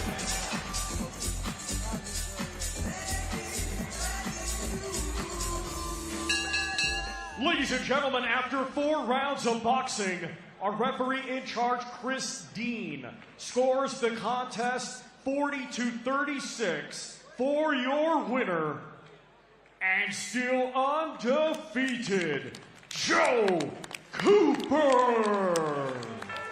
I'm so hard here today first. Well done to Joe Cooper. Of course, that went the way that we were expecting it to. It was a good win against a solid, cool and calm opponent with bags of experience, who's been in there with every type of fighter you can probably imagine. And I imagine, regardless of how many fights Joe Cooper goes on to have, it'll be a fight which he remembers, as he just poses in the centre of the ring there with his team. Joe Gallagher at the centre of that gym. And that makes a big difference, doesn't it? Having a voice and the knowledge of someone like him. Oh, definitely. That mentorship goes a long way.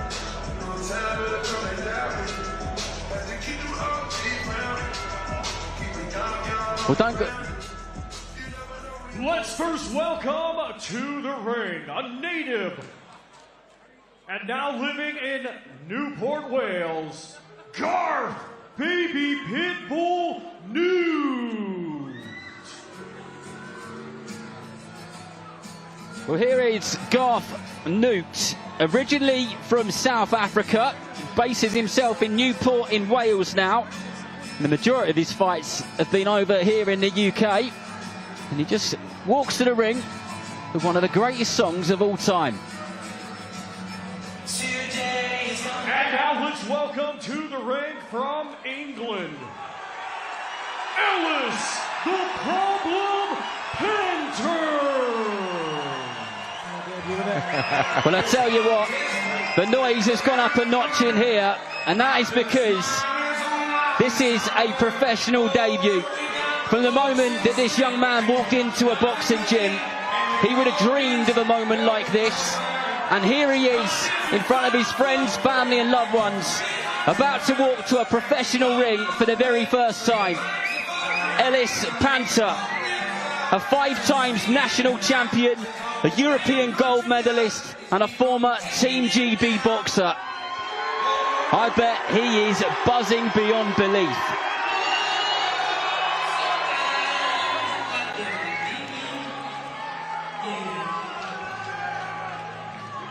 And he's soaking it all in, and rightly so. Big deep breath, and here he comes.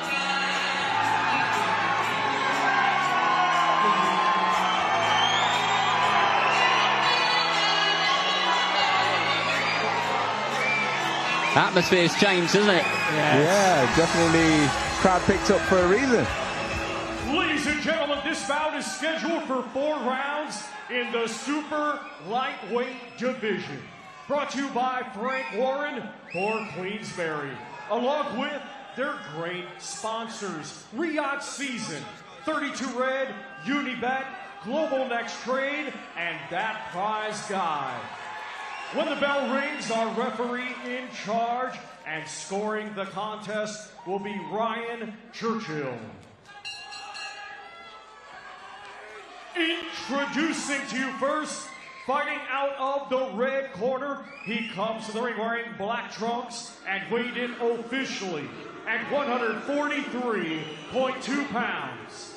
A native of Durban, South Africa, he is now fighting out of Newport, Wales, and has 18 professional bouts to his credit.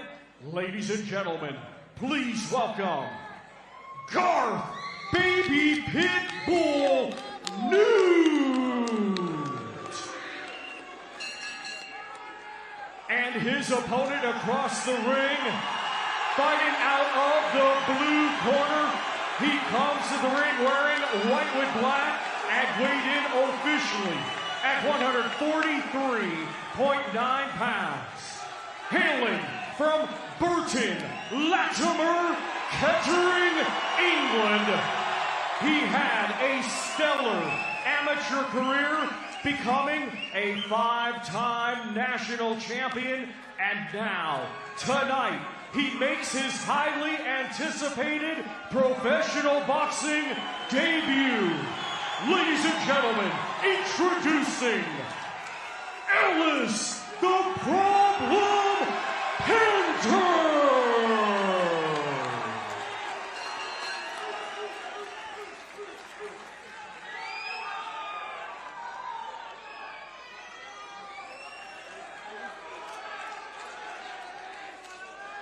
Okay guys, you both know the rules, so keep it clean. When I say break, you stop boxing, take a step back immediately, protect yourselves at all times, 4 rounds, touch gloves.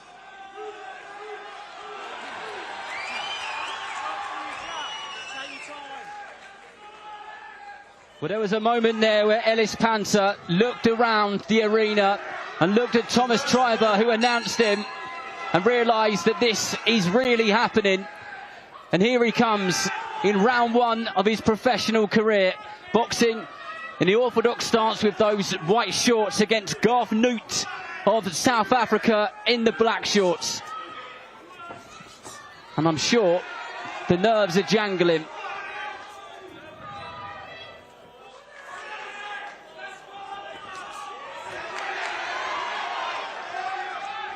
And John Doe, he'll want to box well, of course, but he'll be thinking about that stoppage, won't he? Especially in front of all of these people.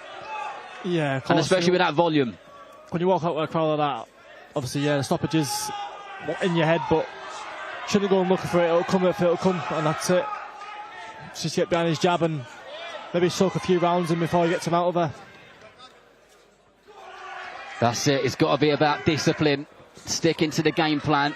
And you can already see that pedigree's there. 5 times national champion in the amateurs, former Team GB boxer, trained by his uncle, Wayne Sharp, who had been with him throughout his amateur career. And he said, now, we're going to go on another journey in the pro ranks. And at the moment, he looks good. He looks good. Yeah. And I'll tell you what, you've got to love the noise. These people are really behind him here. He's keeping calm though, he's keeping composed. Shot. Good right hand there from Panther. Setting everything up with the jab. Really relaxed, and Newt just tries to lunge in there with a couple of hooks, and neither of them got anywhere near the man from Kettering.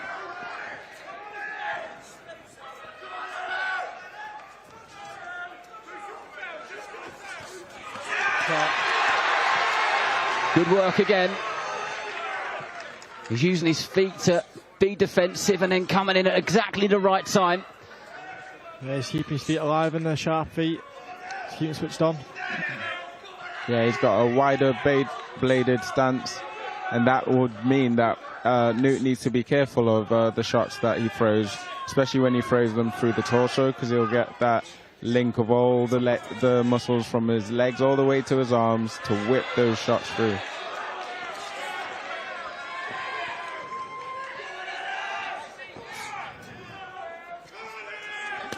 Lovely right hand there from Panzer, and he caught him well. And Newt just covering up there on the ropes as we go into the last 10 seconds or so of the opening round. Not necessarily looking for it. It's Panzer taking his time. And I think if a moment comes in the fight and he can corner him or get him on the ropes for long enough, he could cause him damage, couldn't he? Yeah, definitely. That was a great first round for a debut. Just looking around the arena, you've got to love all the friends and family who have come here to see Ellis Panzer up on their feet, the top of their voices from ringside. It isn't just him who's making his professional debut. They're with him, and many of those people would have been with him every single step of the way. So fair play to them. What do you think the instructions are in that corner, Echo? More of the same? More of the same. Go about setting about his shots in an orderly fashion, work off the jab, and really, yeah, go to town on him. Well, he certainly had some success in that first round. Garth Newt of South Africa is a slippery character. He's going to be tough to pin down, I think, but if he can, he could get what he's been dreaming of. Yeah, as you said, everyone on a debut wants a stoppage, so he'll probably be looking for that too.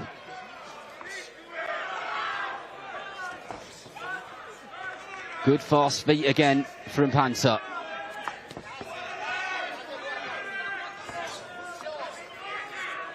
Cutting the ring off nicely as well, just kind of following him around, cutting the ring off, not letting those silly kind of big shots get anywhere near him. And then he'll go again on his own attack when he feels the time is right.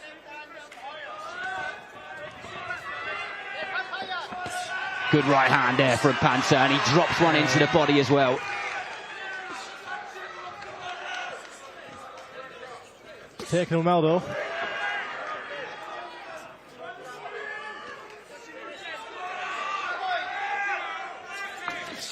Big swing and a miss from Newt, and that is because the feet were fantastic of Panzer. Yeah, he's looking well, he's switched on, isn't he? He is well and truly switched on.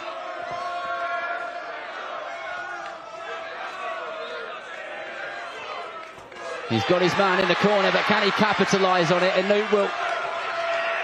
Well, I thought he was going to try and grab hold of him then, and it turned into a bit of a wrestle.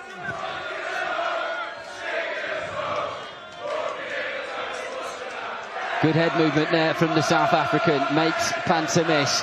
Yeah, he knows his way around the ring, the South African. He knows what he's doing.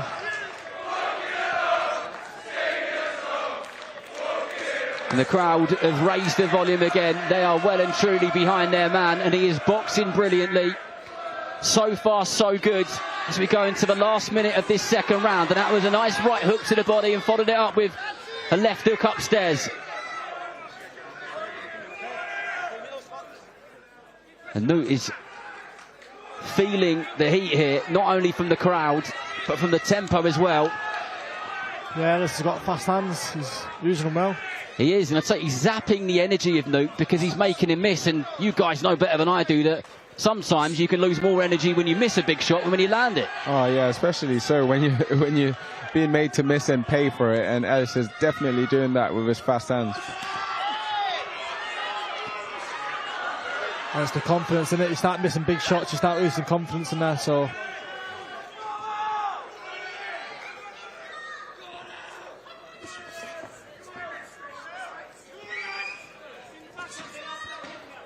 we're going to the last few seconds of this round, and it is undoubtedly been another Panzer round. And every shot which he throws, those people in the arena are behind him as he takes a big, deep breath through his nose and sits down on his stool and takes his instructions. But he takes this game very seriously. He's got himself kind of like high performance coach as well, and you know, like for a young person, that it's good to see that kind of stuff happening so early. Oh, definitely, because normally other boxers go to that point when they reach those percentages, like your 1%ers or 10%ers later on in their career, where everyone's to a good stature and you want to be that 10%, 1%, 2% better than them in certain degrees. Yeah, it's them 1% to make a fighter in it. Definitely. It is any sport. It's the people who focus on those tiny, tiny details, isn't it, which makes them winners. It's not what happens just in the gym, it's what happens out the gym too, innit? You've got to keep switched on at all times. Well, round 3 or 4 in the professional debut of Ellis Panther, who comes straight out on that front foot, feints and lands a jab, and he makes Newt miss again and just catches him with the left hook as he disappears.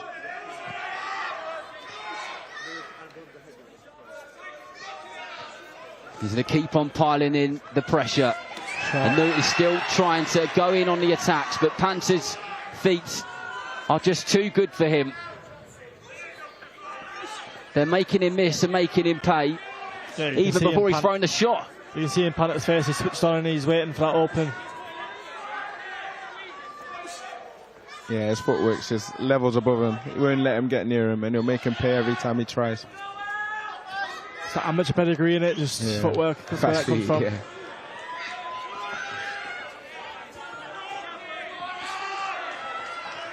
Good defensive work there from the pair of them, actually. Nice, strong, stiff jab from Panther in the corner.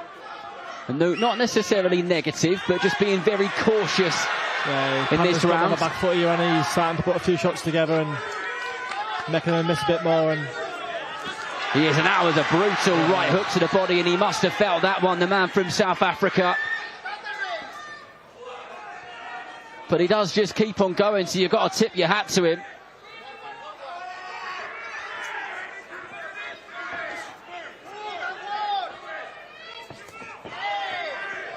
And the footwork impressive again as he makes Newt miss with that double jab which he tried to land downstairs. Newt on that back foot. Just being defensively quite clever. Panther's starting to rip them body shots in and starting work ahead of body now, so he's just starting to target that body. It's a good observation. And I guess he will want to try and slow him down with those body shots as well, but can he keep him in the corner for a bit of a longer period of time? And the answer is no, not this time. Newt is very good at getting himself out of a tricky situation. He is defensively good as well, as the crowd ramp up their volume once again as they sense what could potentially be. Panther's doing the good here though. Normally when you hear a crowd like that, you start letting silly shots go, he's keeping calm and keep on the game plan. Exactly, he's not getting carried away in any way, shape or form. He's kept that composure and that discipline from the opening bell.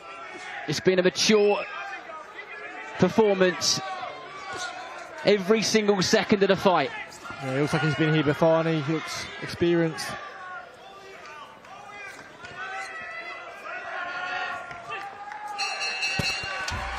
Another good round, Echo.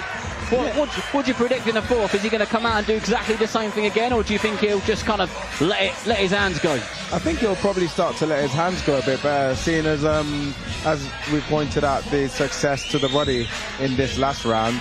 You know, slow down Newt, that just minute millisecond, and then he can really land some crazy shots on him afterwards. But we'll see how he gets on in a moment, but this is what's coming up after the prelims, the main event card. One of the failed twins in action, one of the McCormack twins in action. Charlie Senior, the Olympic bronze medalist who represented Australia in Paris. He's back in action. What a talent he is. And then at the top of the card, Cooper versus Ursu for the vacant British and Commonwealth welterweight straps. That is set to be a good one. Yeah, action-packed in it. Very good fights. Very good. Very good card.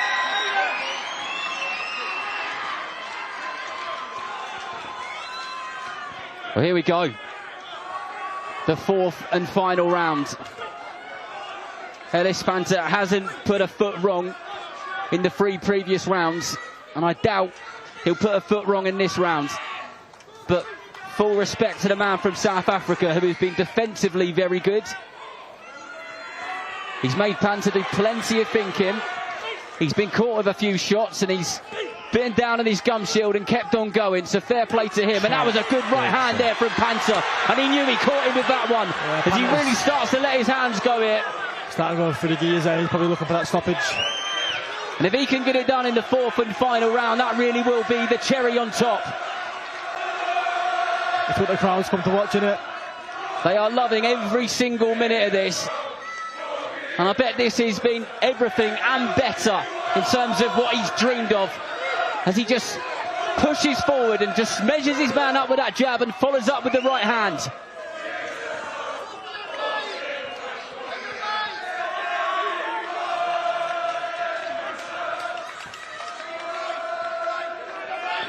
Luke boxing a cautious game right now, as that sharp jab comes out from that left hand of Ellis Panther. Yeah, he's just got nothing going back now, as he's always on that back foot now. He's just getting walked down. Yeah, very and there's negative. that right hooks to the body again. And he's really slamming in those shots to the body, as John Joe picked up on not that long ago. And there's that right hand on the far side of the ring. And Lou knew he had to get out of that corner, because he was being measured up.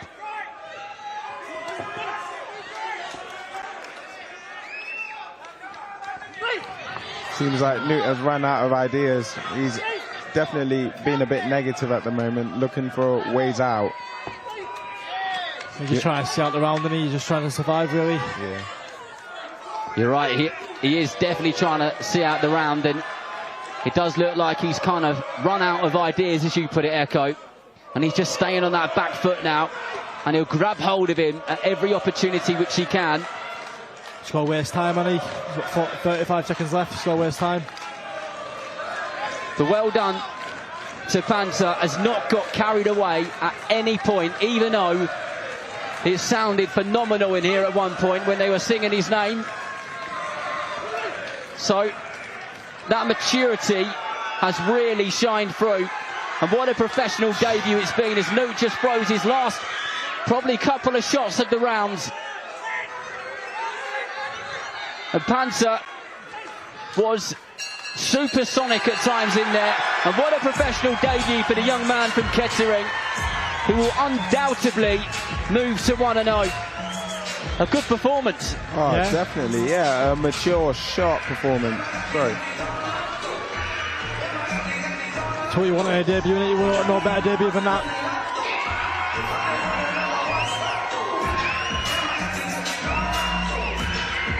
Tell you what, one of the best atmospheres I've experienced for a debut in a very long time.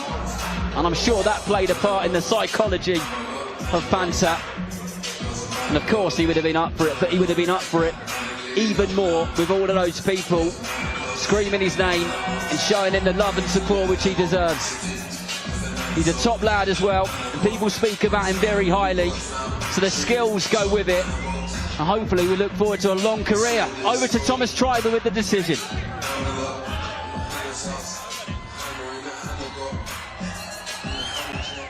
Ladies and gentlemen, after 4 rounds of boxing, our referee in charge, Ryan Churchill, scores the contest 40-36 for your winner and successful in his professional boxing debut, Ellis the Problem Panther. But that's how much it means to him and to the people around him. There were tears in that corner. There are tears at ringside. And I'm sure he's feeling a bit emotional himself. Remember your professional debut, Echo? I'm not going to ask you, John Joe. It was only the other week. Yeah, I remember it. It was in Birmingham, actually. And it was, yeah, great experience. Just, you know, just to settle in, especially after my course on GB. That was, yeah, amazing. I bet it was phenomenal. I think when a debut is one of the things you never ever forget, is it? Yeah, definitely, you never forget it. Well, Ellis Banter can now go and enjoy his evening. Hopefully have a little bit of time off, but I'm sure it won't be long and he'll be straight back in that boxing ring. Yeah, he'll be looking to get straight back out, wouldn't he, for a performance like that, and the crowd like that, we can't wait to get back in it. Well, over to Thomas Schreiber because we're ready for our next fight. Ladies and gentlemen, we continue now with the big boys of boxing, the heavyweight division. Let's first welcome to the ring, Ben the Butcher Vickers.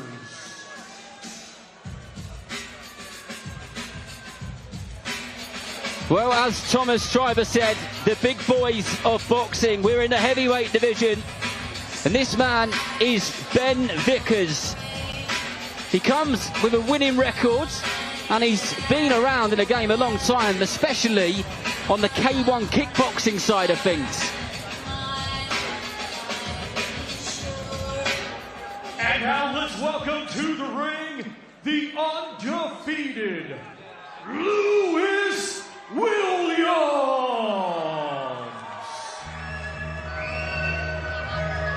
And here is Lewis Williams, 27 years old, a 6'7" heavyweight from Warwickshire in England, and a former 2022 Commonwealth gold medalist. He won that gold at the Games in Birmingham, and so far so good in the pro game. And tonight he looks to move to 4-0.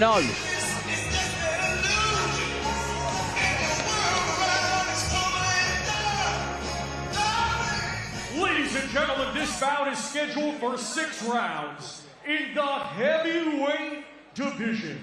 Brought to you by Frank Warren for Queensberry, along with their great sponsors, Riyadh Season, 32 Red, Unibet, Global Next Trade, and That Prize Guy. When the bell rings, our referee in charge and scoring the contest will be Chris Dean. Introducing first, fighting out of the red corner, he comes to the ring wearing black with red and weighed in officially at 244.7 pounds. Coming to us from Battersea, London, England, he brings a professional record consisting of 3 wins, 2 defeats, 1 draw. 1 of his 3 wins comes by way of knockouts. Ladies and gentlemen, please welcome Ben the Butcher Vickers. And his opponent across the ring, fighting out of the blue corner, he comes to the ring wearing white with black and weighed in officially at 229.2 pounds.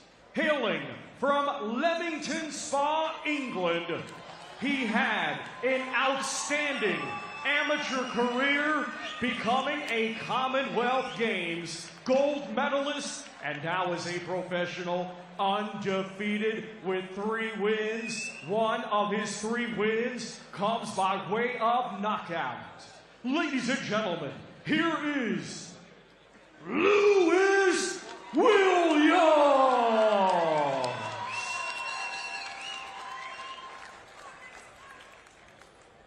Okay, fellas, you both know the rules. I want to see a good, fair fight. When I say you break clean. Protect yourselves at all times. Touch gloves.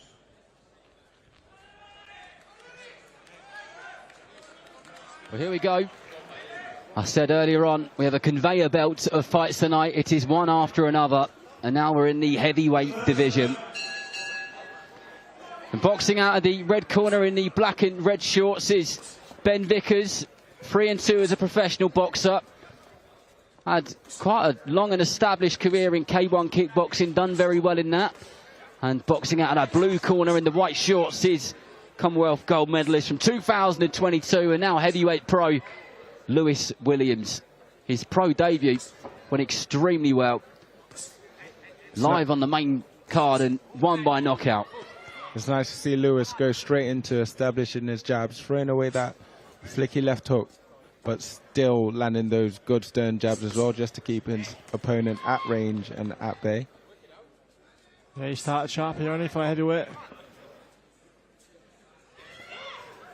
I mean, he obviously is a heavyweight. He's not, you know, one of the biggest heavyweights, but he kind of uses that to his advantage with that speed, because he's quick, isn't he? He's super sharp. Yeah, he's definitely sharp. Yeah, he's quite sharp on his feet too, to be honest.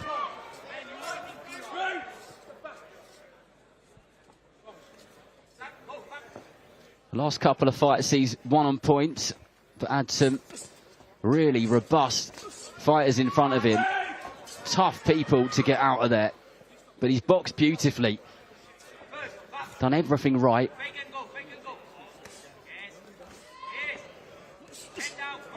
Nice there from Lewis Williams. Just parries a jab and comes back with the 1-2. The sort of thing which you, I guess you call them kind of training ground shots. Nice right hand there from Williams, and he wobbled Ben Vickers there, and I think he sensed it as he just starts to lunge in with a big jab cross, but Vickers smiles at him to say, I ain't going anywhere yet, mate.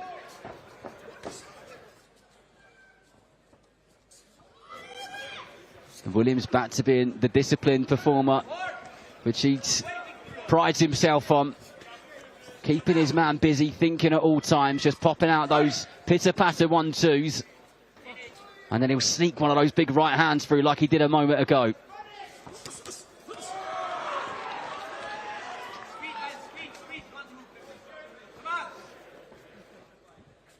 It's refreshing to see a reactive, sharp heavyweight. There aren't many, are there? You know, but can do it well. Yeah, there aren't many that I'll can tell you do what, it he got well. caught there, though. Yeah, maybe just switched off for a second there, didn't he? And the referee just having a stern word with Vickers. And he wasn't happy.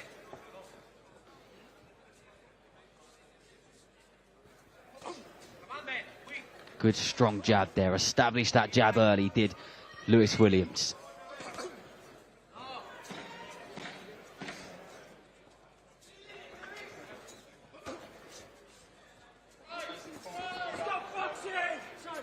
But a referee is... Bad use of that forearm or elbow. It's the forearm, isn't it, which he's not happy about at all.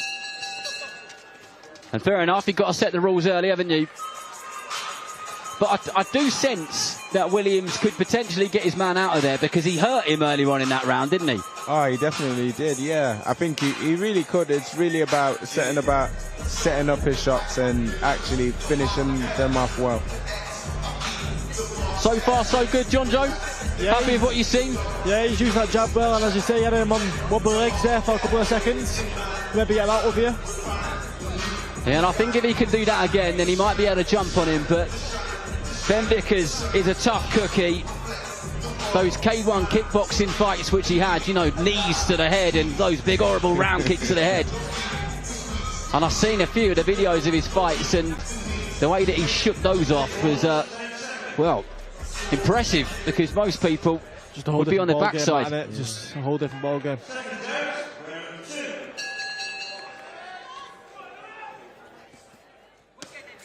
Good parry with the jab, or off that jab from Williams. And Vickers just feinting, just trying to keep Williams thinking, keep that brain ticking over, distract him with something. But you're right, Echo, he's a good reactive fighter, isn't he? Yeah, definitely a reactive fighter, and he's good with setting his distance with his lead foot as well. Nice to see him go twice here, wouldn't it? Maybe set something up. Nice right hand, that left hook snuck in behind the right glove of Vickers. Vickers is keeping that right hand super tight to his face now, ever since that one landed about 20 seconds ago. Oh, beautiful body shot as well. 1-2 upstairs and then dug that left into the body.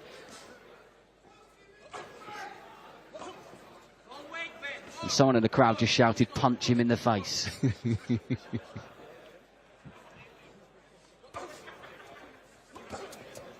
Well, there you go. He did. Yeah, he's done his job.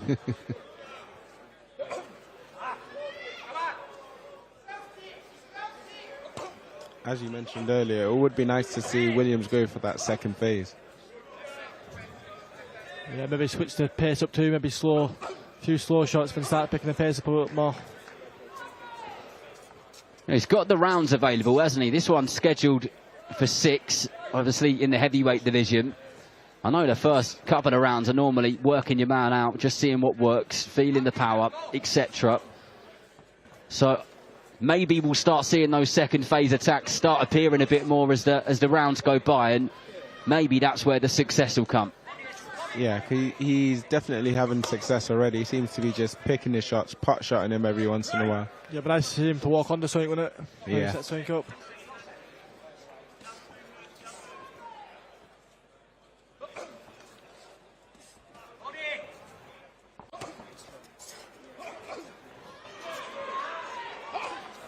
Good stab to the body there from Williams. Ultra relaxed, unbelievably relaxed actually. When a power comes from it, when you relax, everything starts flowing. Yeah, that snapping the punch.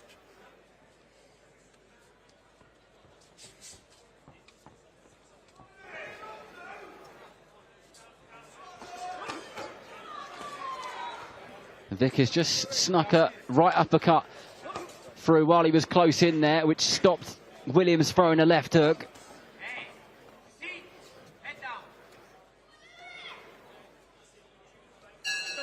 But Williams is absolutely doing plenty right. Oh, definitely. But there's more he can do, isn't there? There is more, but just then, before that last exchange, I saw Williams in the blue corner, and he sensed that he was being trapped in the corner, and he foot painted and came out of it, reset himself in the centre.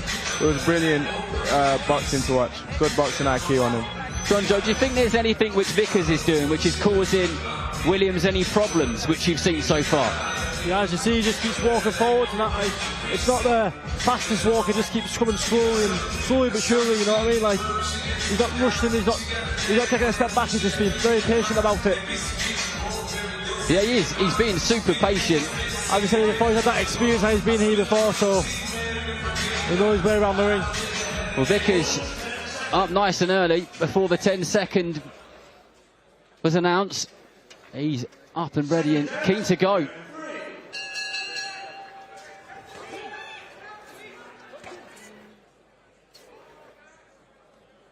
There's something quite Fury-esque about Williams. The way that he throws that really relaxed jab. Yeah, it looks relaxed and then there's just got a little pop at the end of it. Yeah, kind of like he flicks it.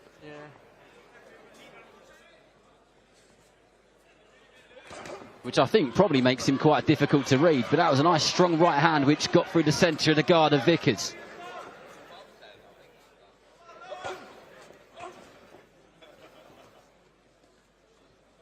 Constantly with that left hand, isn't he, Williams? Constantly just keeps it sticking it in his face, isn't he? Keeping him thinking on it, keeps him switched on.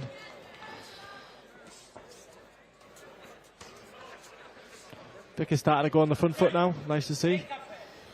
I think that could play into Williams' hands, Echo, don't you? It could do, or he could be slowly applying the pressure.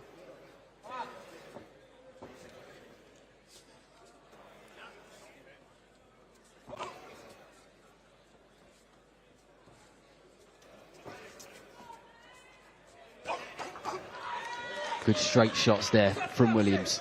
Lightning fast in. The referee now having a chat with Williams about the forearm. It's good to see him letting 3 or 4 shots to go, wasn't it? Yeah. Vickers being a bit busier in this round. But he's been beaten to the exchange. Williams is winning the exchanges. He's been beaten to the punch, is Vickers. Nice to see him go back to that body a little bit more, wasn't it? Yeah.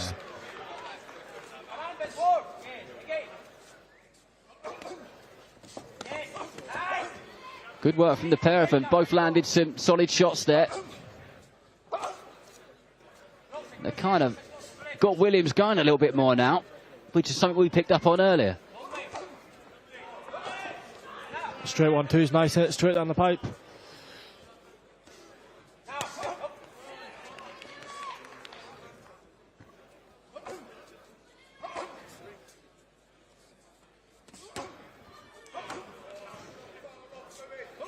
I would really like to start seeing some kind of second phase attacks now. I think he can get through Williams. Yeah, Vickers does switch up after the punch, so Yeah. nice to go again. He can't, like Vickers, it's like he senses, oh, the attack's over, and then he goes again, doesn't he? Yeah, definitely. And I think that's who can catch him off guard. Yeah, and I think if Williams uses a bit more feints, he could also possibly get off that second phase. Maybe a little feint and then go again. Yeah.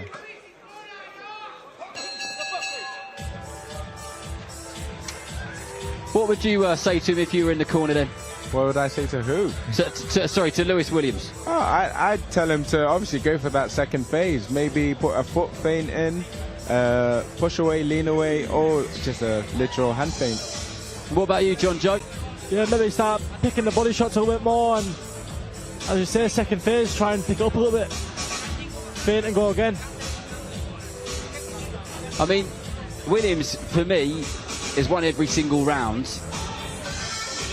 But I think he probably could have won them with a bit clearer if he wanted to. That's my only, not even a criticism, because he's winning the rounds. But he's boxing nice, to be fair, as a heavyweight. As I say, he's got that nice jab and he keeps behind it. He's not rushing in. He's not swinging shots in. He's keeping composed. I just sense he's like in second gear the whole time. Do you know what I'm saying when I say that? To see how busy he is, yeah. Well, let's see what this round is all about. This one's scheduled for 6. Will we get there? We don't always in this weight category. But at the moment, it looks like we will.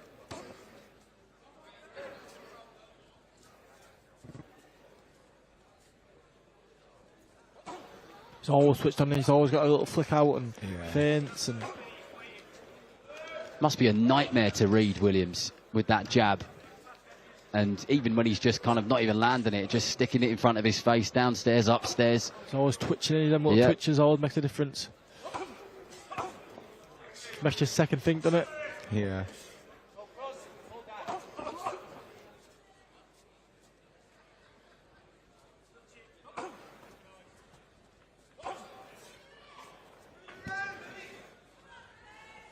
Good covering up and a few parries from Vickers. Just catching those shots well. Not all of them are getting through from Williams. And he does keep walking forward, but barely been a punch thrown from Vickers so far in this round. And about 1 minute, 20 seconds has gone by. There we go. Seems like Vickers is trying to force the fight in the pocket. Yeah, he definitely likes to be a bit closer, doesn't he? I think he'd quite like to just be fighting in the pocket. Yeah, as you see, he's got a butcher on his shorts. He wants to get in there, doesn't he, and start working a bit more.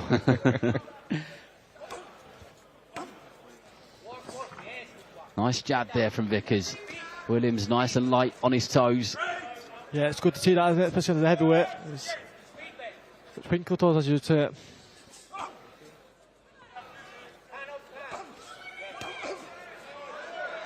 Good, I like the left hook, right hand.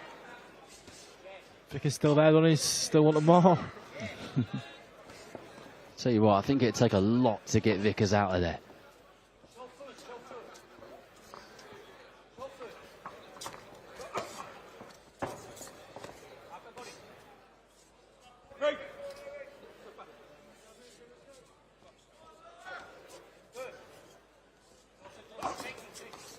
You kind of get the sense that both of these guys could do about 15 rounds of this, don't you? Yeah, they're both well conditioned. That was a great body shot from Williams there. Vickers just looking to the referee there, say it was low, but looked clean to me.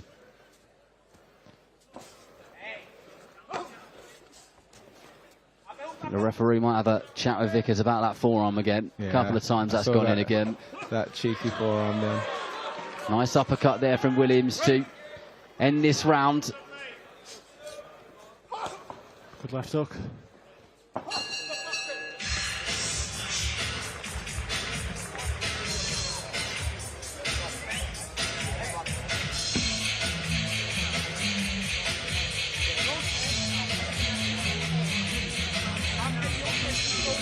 Well, this is what's coming up after the prelims.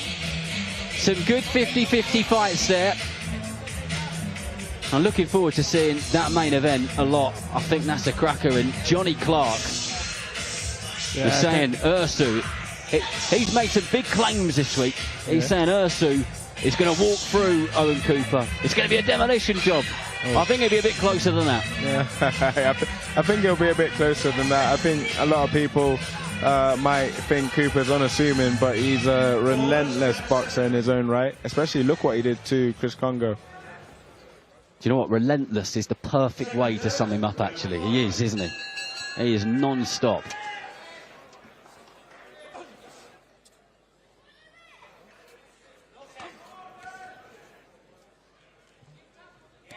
But this round beginning in exactly the same way that the previous ones did.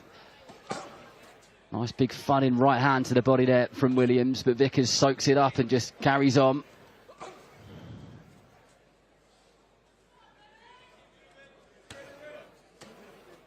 He's defensively good, actually, Vickers. Yeah, he's very responsive defensively. And he sneaks them through, doesn't he? You know, kind of, he'll parry a jab and then he'll score one of his own almost, well, most of the time.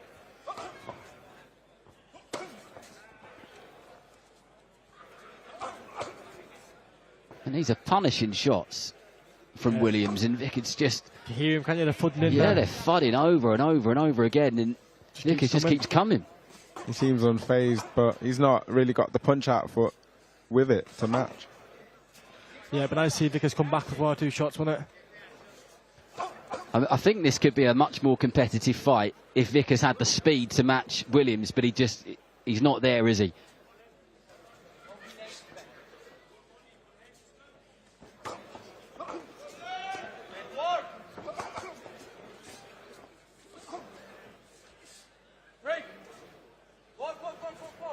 Vickers looking like he was a bit frustrated there in the clinch. Oh, nice left uppercut got through there. Williams responds by getting straight back on the front foot of his own. Probably one of his best shots of the fight. Yeah, definitely. But he's not gone straight back to work afterwards.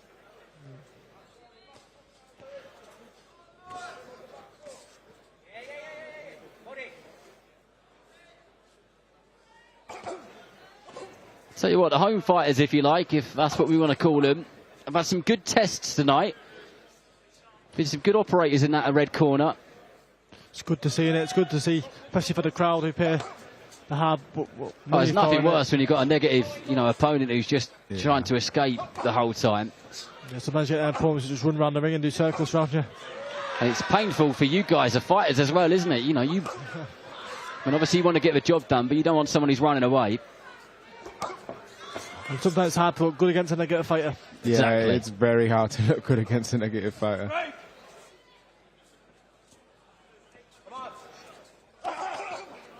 That was nice.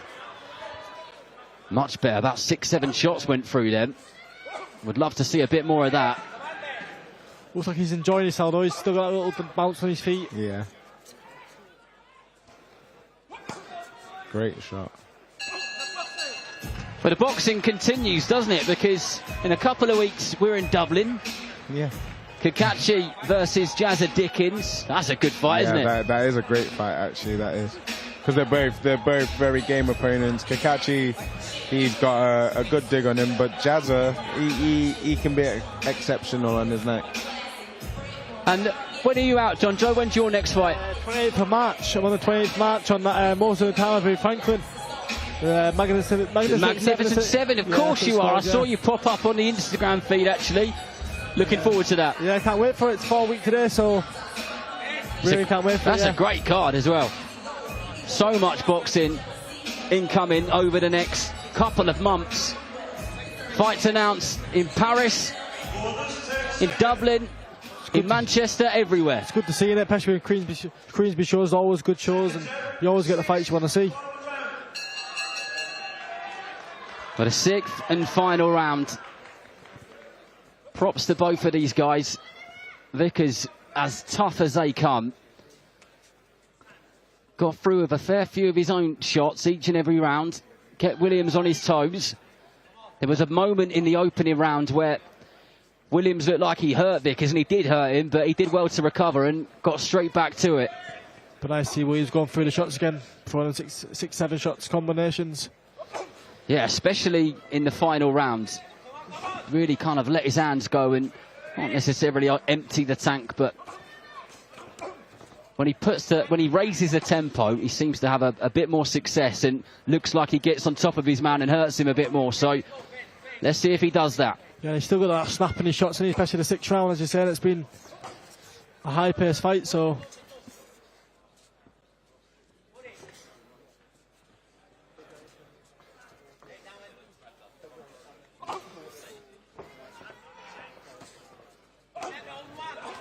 Good battle of the jabs between these two. Williams is just a little too sharp with his. He wins that jab exchange every time, and the gum shield comes out.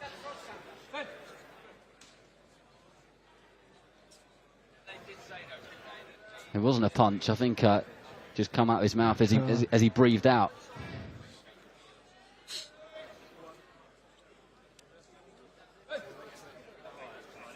But looking at the face of Williams, I think he'll know he's been in a fight in the morning. He's got some reddening around his eyes, hasn't he? Yeah, both two men will know they've been in a fight by the morning, wouldn't they? I think they'd be feeling a bit sore. Pains.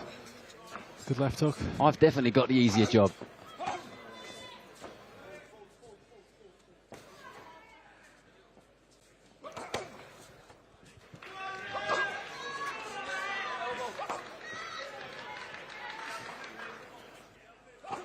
Williams maintaining that bounce in his toes.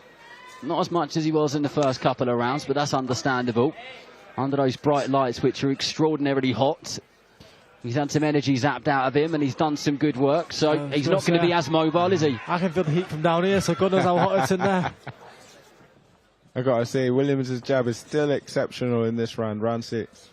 It's consistent, isn't it? Yeah, consistent, and you can hear the snap on it.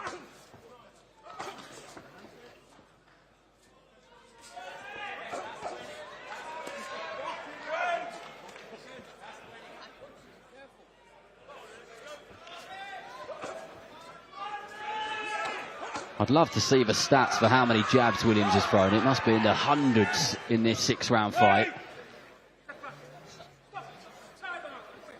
Full bit of shoulder there. His referee's not very happy. I think the ref was contemplating about a point then, but he changed his mind. That's my guess. There's only 10 seconds after it, so it would make be pointless, wouldn't it? Wouldn't really make no difference to the scorecards anyways, let's be honest. But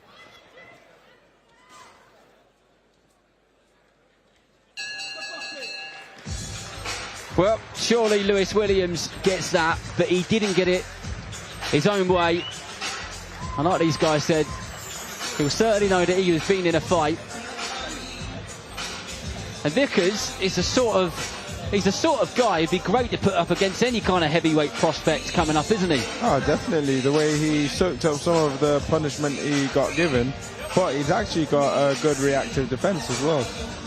Yeah, one of the things that we speak about so often, especially with heavyweights, I mean Moses Atama, for example, is how you get them rounds, and you need strong, durable opponents who keep coming non-stop, and Vickers is definitely one of those types of fighters. Super durable. But the referee's just calling the two fighters together. Thomas Treiber has the scorecard, so we'll go to him now. Ladies and gentlemen, after 6 rounds of boxing, our referee in charge, Chris Dean, scores the contest 60-54 for your winner. And still undefeated, Lewis Williams.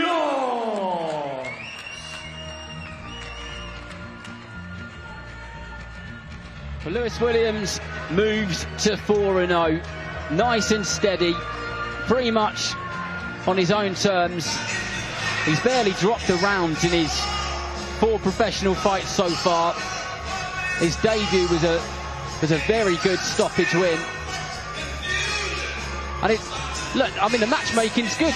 isn't it? It's good. I mean, if he's blowing people away all the time, it gets a bit boring, doesn't it? I was literally just about to say, this show, there's been a lot of like shutout wins, but the matchmaking's been great because it's not like wins against people that they should just beat. It's been wins against people actually going in there and giving them a test, and they might win the round, but it's not like they've just been given the round. Well, we are ready for our next fight, so we shall head over to Thomas Triber. Let's now welcome to the ring from Tanzania, James Kibazange.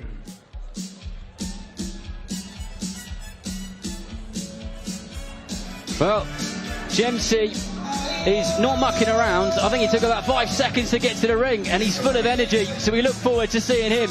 Yeah, he's got that bounce and stuff, hasn't he? Welcome to the ring from England, Tony Lightning Curtis Jr.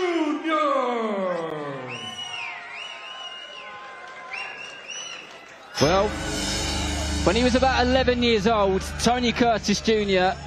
told Frank Warren to get his checkbook ready because he would need to sign him as one of his fighters. And here he is on his third consecutive Queensbury show. The 19-year-old is already 13 fights deep into his career and has got a legend in Roy Jones Jr. in his corner.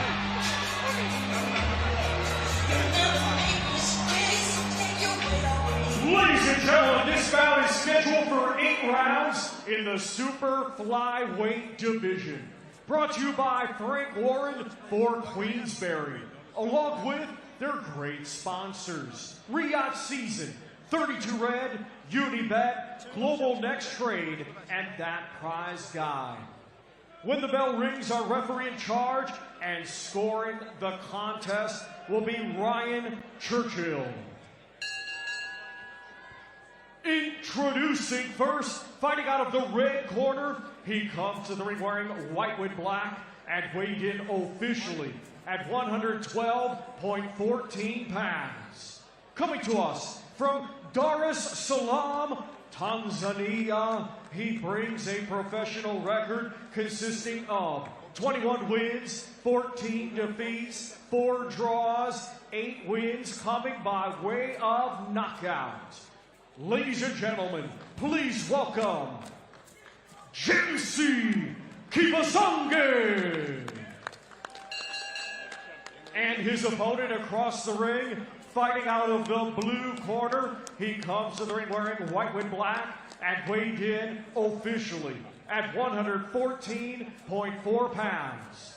Hailing from Sittingbourne, Kent, England, he has a professional record of 12 wins, just 1 defeat, 3 wins come by way of knockout. Ladies and gentlemen, here is Tony Lightning Curtis Jr.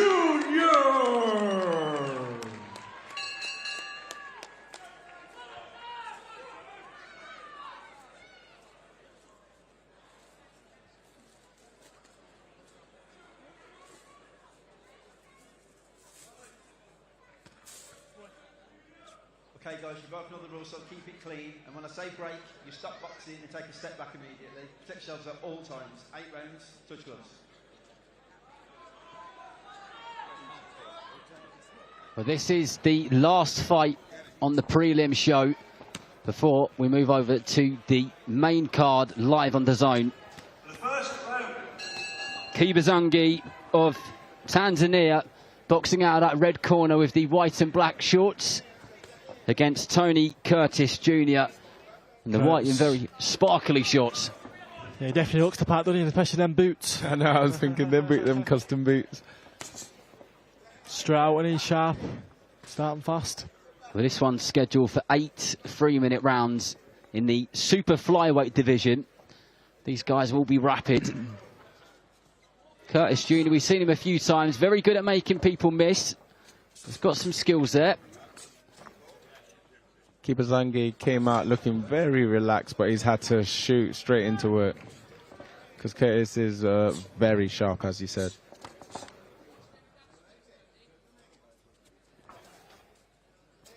The first time we saw Curtis Jr. on a Queensbury show was a show in Bournemouth on the undercard of Ryan Garner.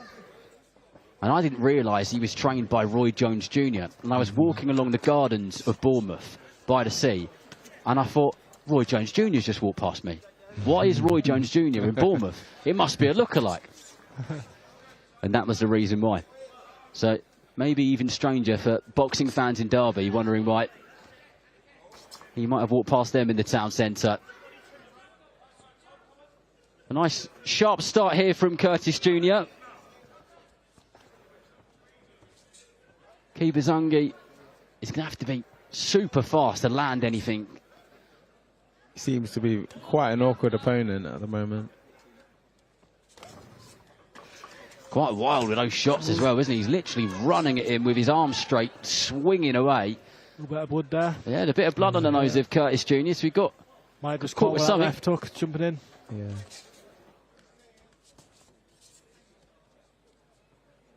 It's good to see him trying, though. He's trying his hardest. Oh, definitely. He's not exactly as fast as Curtis is, but he's definitely winging in those punches.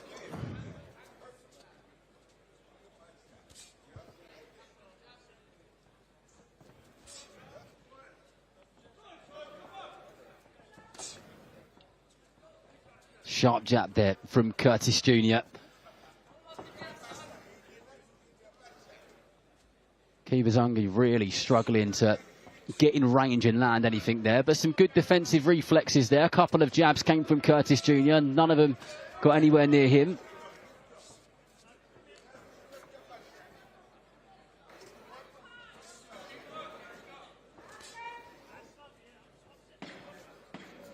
So going to the last few seconds of the opening round.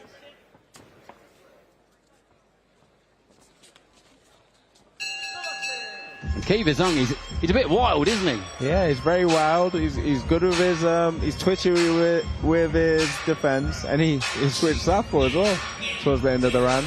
But I still feel like Curtis was really sharp in the round. He's just setting about getting his distance right to land those punches. And John Joke, when you've got a fighter who is a bit wild and a bit unorthodox, they're not the easiest to box sometimes, are they? No, obviously, no. You've got to keep switched on, and like, as you say, they can come from nowhere, really. Like, you could be sat in a pocket, and before you know it, you've got an overhand backhand coming to you, so...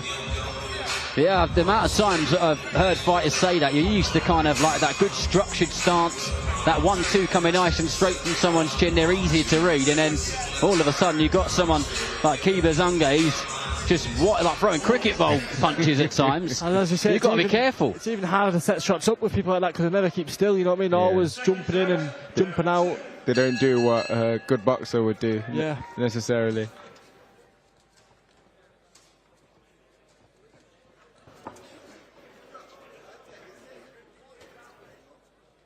Curtis Jr. straight out on that front foot, trying to take the centre of that ring. Nice and relaxed.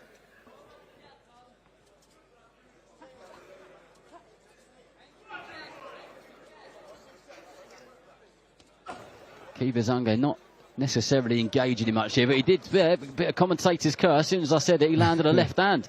I think I might say it again. We might have a fight.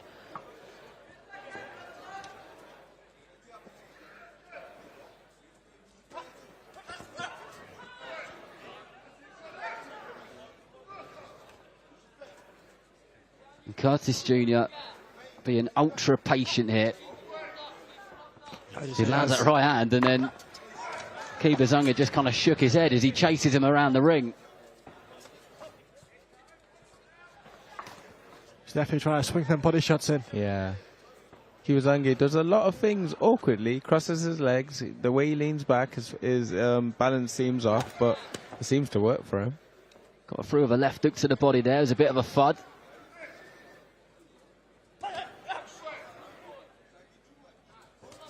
Bit of kidology there.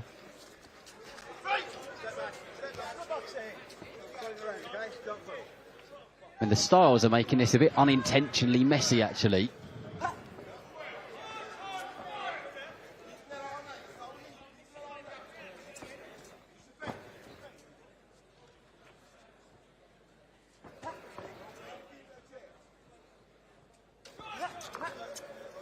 Curtis Jr.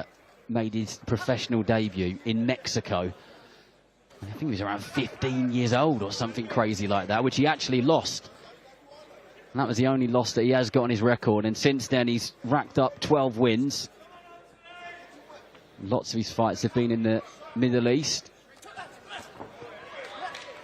Roy Jones Jr. says lots of pleasant and positive things about him. Enjoys being his coach and being his trainer.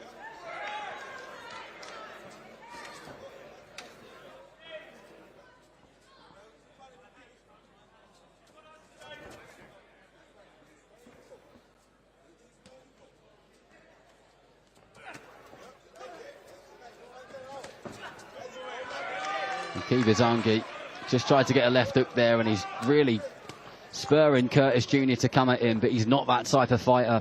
He likes making people miss.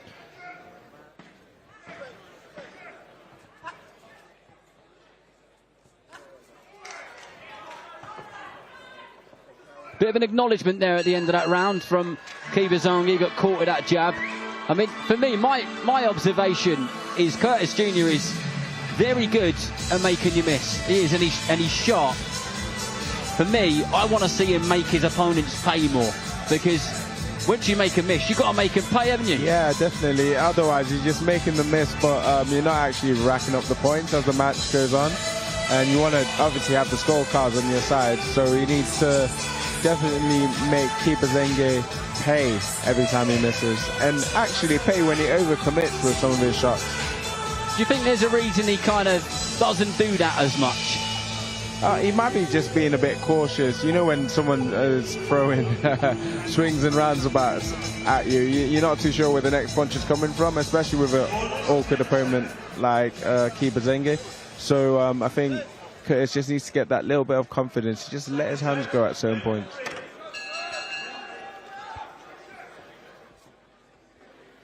Well, this is round 3 in the super flyweight division, scheduled for 8. The last few rounds of the preliminary show.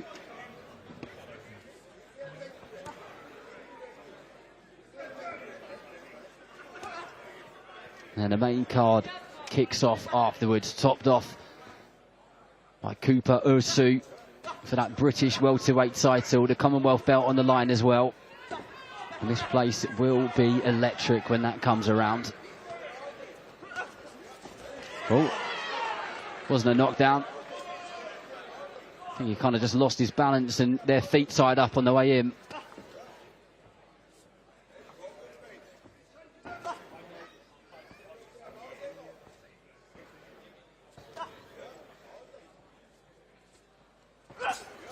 Nice shot there, left it, uppercut on the inside. That was good work.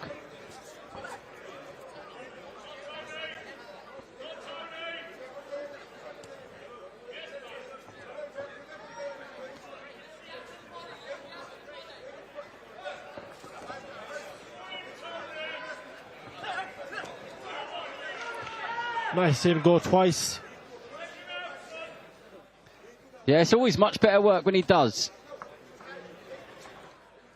But Kibizangi he's a difficult opponent to pin down, because he is so.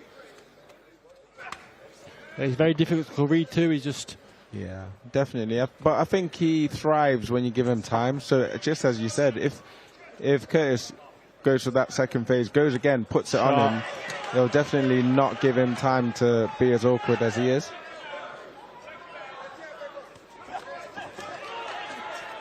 It's better work there from Curtis Jr. Yeah, he's starting to go for the gears a little bit more now, isn't he? He is, and Kibizangi looks like he's just getting the ump a bit. And I think that can play into the hands of Curtis Jr. Makes for a good fight. It does, because we know that he can make him miss, because he's been doing that 90% of the time. It's just, can he make him pay once he's made him miss?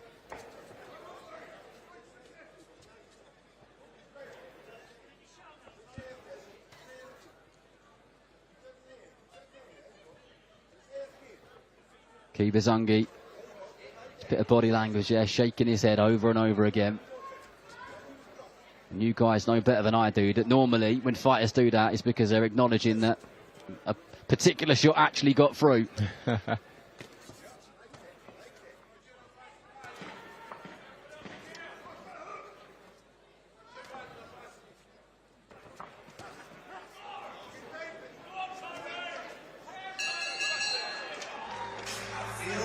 Do you think there's anything that Curtis Jr. can do to try and get Kibazongi to stay in the same place for a bit longer than he does? Because it seems every time he gets him, he's gone.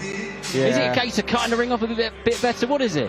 Maybe cutting the ring off slightly better, not that he isn't, and maybe starting off some of his combinations with a body shot, because that makes the opponents have to stop to block it and then move. So if he starts with a body shot, goes to the head, maybe finishes with a body shot as well, that might give him a bit more success. John Joe, does Kibazongi look like a difficult opponent for you? Does he look awkward for you as a fighter? Listen, as you say, you can never ever get sparring like that, you know what I mean? Like you spar, as you say, good boxers, you know what I mean? He's like just all over the place, you know what I mean? Jumping in, jumping out, you don't train for that. Yeah, he's a nightmare to prepare for. It's impossible to train for that, isn't it? Like, you can't even teach that. No.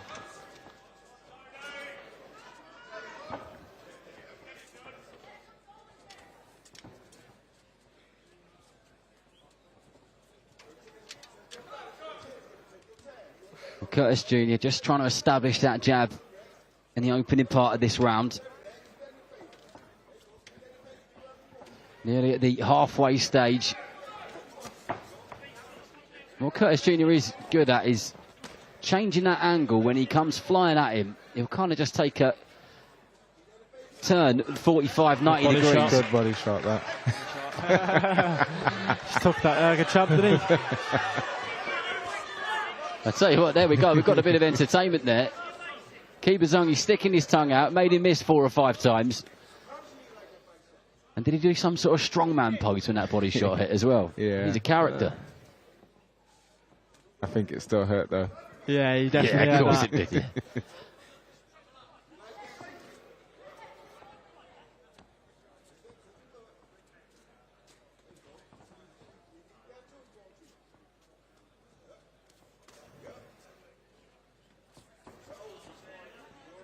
That's where you want to see him make him pay, isn't it? It's those moments. It looks great when he does make him miss.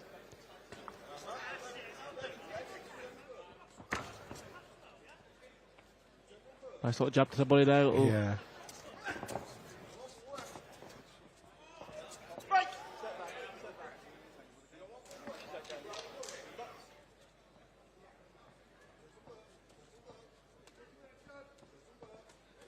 Kibazongi's kind of just opted to take that role of, right, I'll be on the back foot, you be on the front foot. And isn't really switching it up much now. There was moments earlier on in the fight where he was going forward a lot more, but... As you see, if you keep missing like that, it's hard to... Yeah, I mean, it must be breaking his soul a little bit. Good shot. Nice to see Curtis go again there. Yeah.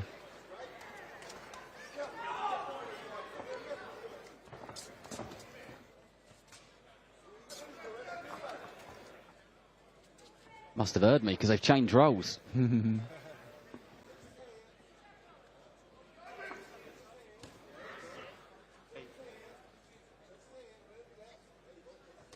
Know that Tony Curtis Jr. said that Prince Nassim Hamid was a bit of a hero for him when he was growing up, and you can see that style actually a bit, can't you? He boxes a bit like a old school Nas. Those hands down low. Yeah, you can definitely see that flair. And he's definitely got the speed for it.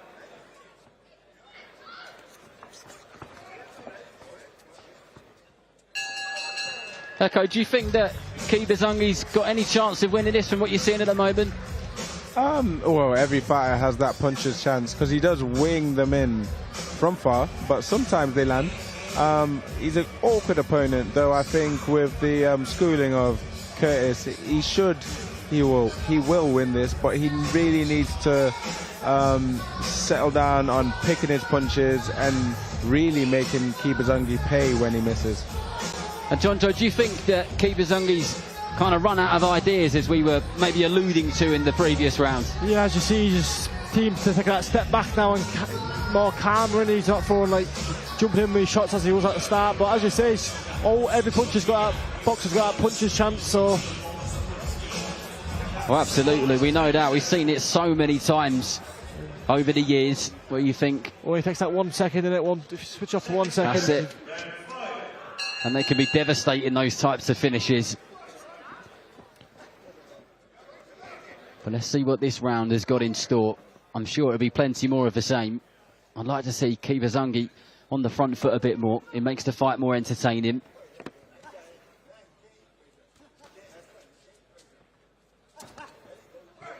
Kibazangi makes me laugh with all those little shakes of the head that he does and just kind of the poses.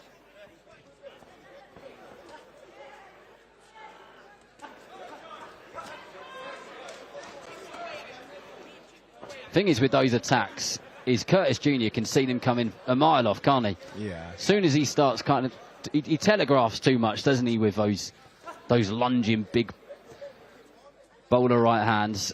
I think Kibazangi's most success is when he counters during the flurry, as opposed to when he leads. Yeah, I don't think I've seen a throw a jab yet, to be honest.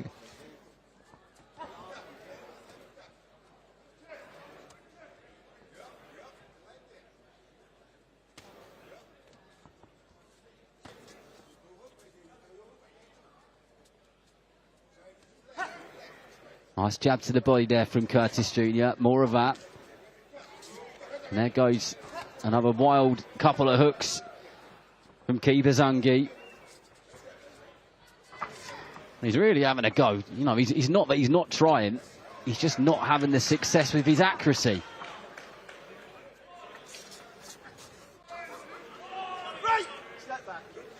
Nice to see him putting them 2 or 3 shots together, really, wasn't it? Instead of taking that one big swing. Yeah.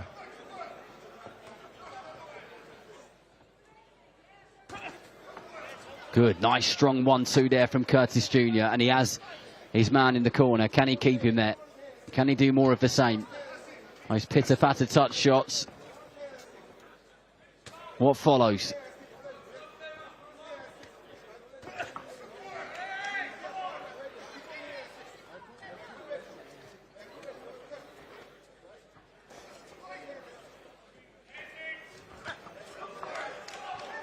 Nice right hand there from Curtis Jr.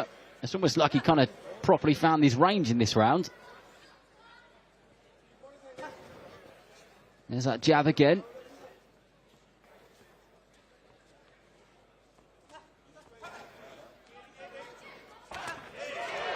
Good work. Swing and a miss from Kibazangi. That's been the theme of the fight. Ooh, but there's a body shot there. He got through with that one, didn't he? Nice work there from Curtis Jr. Can he follow up with it? But Kibazangi's got the hump on that. And he's starting to go for it a bit more himself.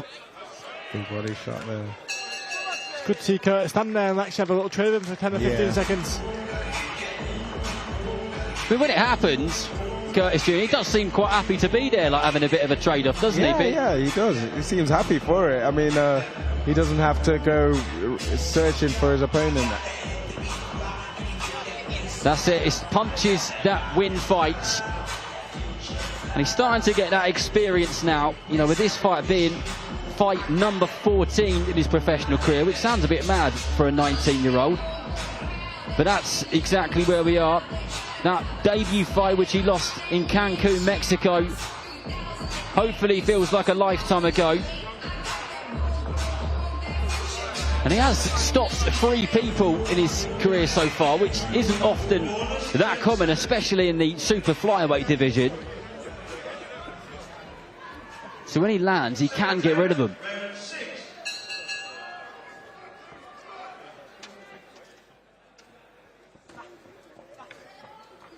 Nice to see maybe spike that body a bit more now.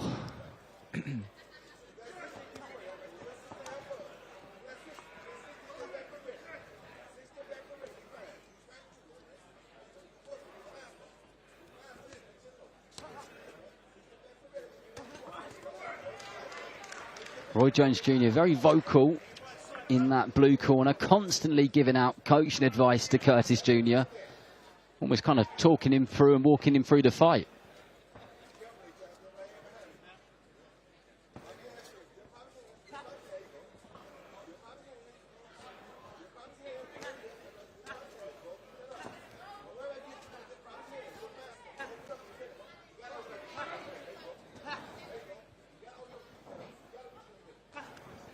Kibazangi certainly starting this round a bit negative. But here is a prolonged attack, which doesn't last very long at all. And Curtis Jr. is pretty much having it all his own way at the moment. Just picking him off with those straight shots with the jab over and over again. And there's a right which lands on the temple, but doesn't bother Kibazangi. There's a good left hook to the body which followed. Just inviting him in there, wanting the fight. That's where he wants it, isn't it? The man from Tanzania, Kibazangi. He wants to fight in the pocket or close to it. If I was Curtis, I would, once I had him in the corner, I'd really go to work, because there's not really a lot of space for him to move into. He is slippery though, isn't he? Kind of very good at getting himself out of those tight spaces.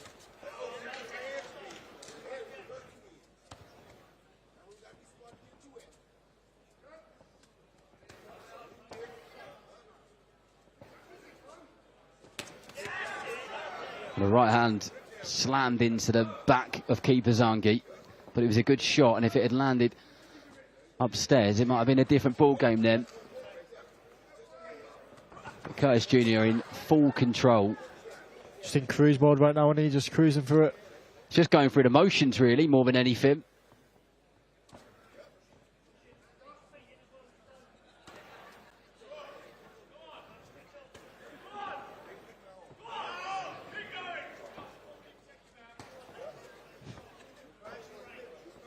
Just picking him off over and over again with that jab. Kibazangi defending a lot of them, actually.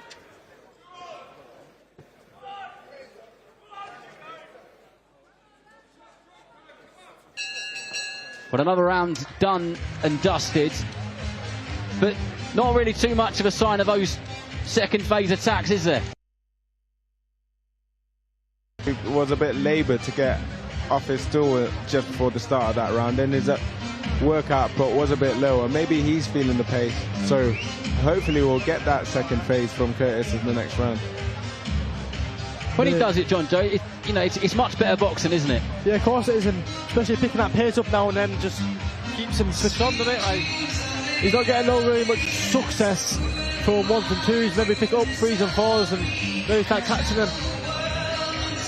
Yeah, when there's punches in bunches, it looks like a much more effective way of fighting for Curtis Jr. As you say, it's a lot harder to move out the way of 3 or 4 shots than 2 shots, so... I know, and the fight is kind of... a pattern has developed, hasn't it? And it's like kind of both these guys have picked up on the pattern and is working in Curtis Jr.'s favour. Because Kibazangi, like, he's got used to there only being a few shots coming at him, and then he kind of waits and another attacker comes in. And I think those second phases could really catch him off guard, and he might get through with some clean shots. Be interested to know what Roy Jones is telling him in the corner.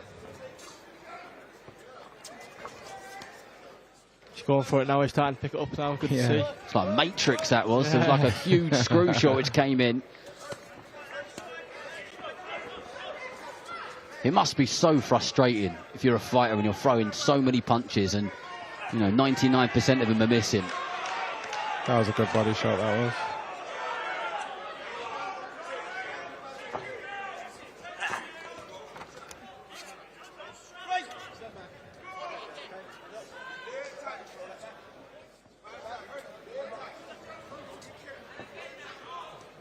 Curtis Jr., every single time the referee breaks him up, he's straight back to the centre of the ring, trying to take ownership of it, trying to control every single element of the fight.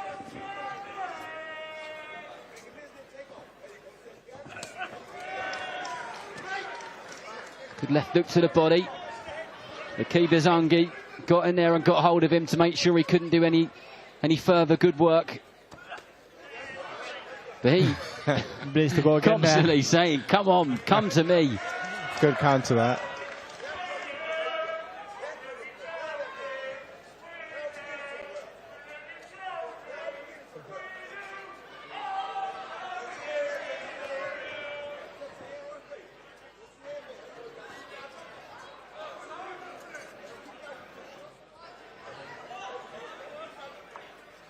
And there's been many rounds in this fight so far that kind of looked identical, haven't they? You could almost play it to someone and say those two are the same rounds, and they're not, and they believe you. Yeah, it's just the exact same rhythm, isn't it? Just the exact same pace. I like that Curtis has found a shot that is seeping through Kibazange's guard, that left hook to his liver. Good to see Curtis start planting his feet and start maybe walking him down now, wouldn't it?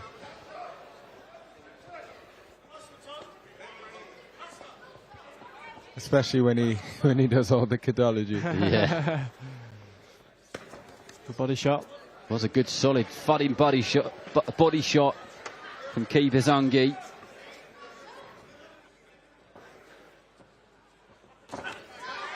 Nice right hand there to end the rounds. It's like a trick shot battle. They're trying to get the the trickiest shot and then showboat with it. It is. Well, this is what's coming up after the final round. The main card live exclusively worldwide on DAZN. The British and Commonwealth titles up for grabs. And Cooper versus Ursu. Eko Esman, of course, has got a history of a couple of these fighters actually, but especially Owen Cooper.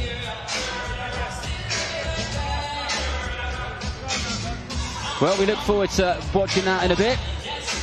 But one more round to go in the super flyweight division here in Derby. The Valiant Live, which is starting to pick up nicely now.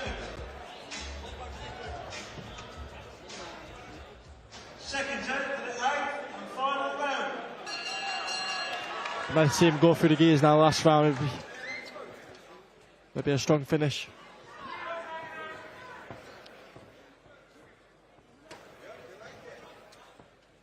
He's good at those twitches, isn't he? Keeping his opponent guessing. Those feints. I've been knackered just from kind of thinking doing 8 rounds in there with him, because he's making you wonder what's coming and when it's coming, and then he hits you with a jab. And he does a lot of that stuff as well, the kind of showboating stuff. It's not too much, is it? It's not necessarily cocky. It's just enough to keep you guessing. Yeah, he's very twitchy.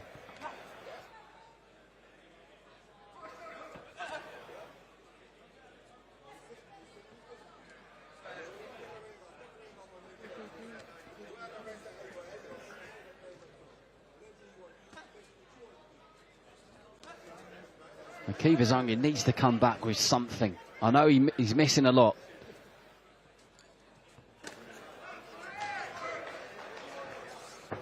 I think it was about around 3 or 4, John Joe, you were saying that he'd kind of run out of ideas, and here we are in the 8th, and still going forward. He must be on the old petrol light. It's been on for a while. Could say he's running on fumes, but he's just stood there and he's just starting to take a few on the gloves. And it's one of those fights where it's actually quite hard almost to commentate on, because there's not a lot going on. It's the same thing. It's just, you know, Curtis Jr. is just picking him off over and over again. Kibazange comes back maybe once or twice around with a big wild shot, but Curtis is just, he's having it all his own way. As you said before, you could put the 4th on, you could say it's the 8th, and you couldn't tell the difference really.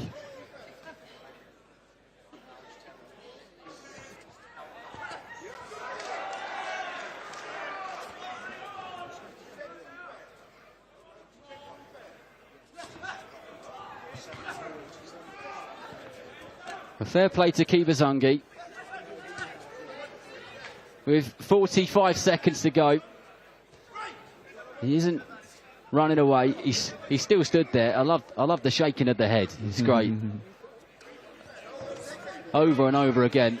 And he senses that the last few seconds of the fight are here. But he ain't going to do anything silly. Curtis Jr. is going to do exactly what he's done for 8 rounds, and that is just jab, throw the odd big body shot in, move around, have the fight on his terms, and surely we'll move to 13-1 when the final bell sounds.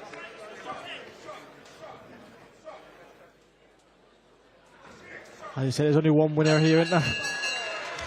There is, and I just wonder with Curtis Jr.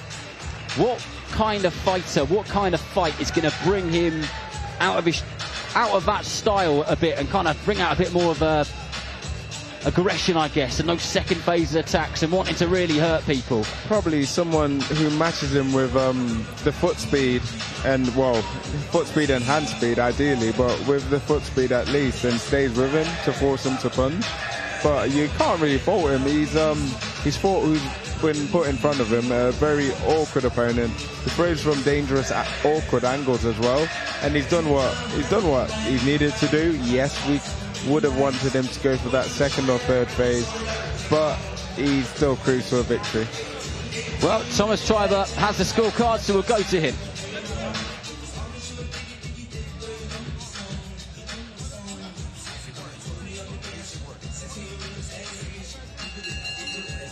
Ladies and gentlemen, after 8 rounds of boxing, our referee in charge, Ryan Churchill, scores it 80-72 for your winner, Tony Lightning Curtis Jr.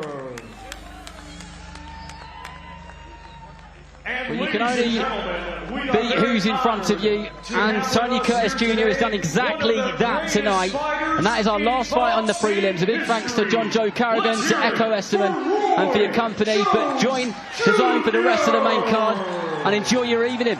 Yeah, same to you. Enjoy your night. Thank you for having me.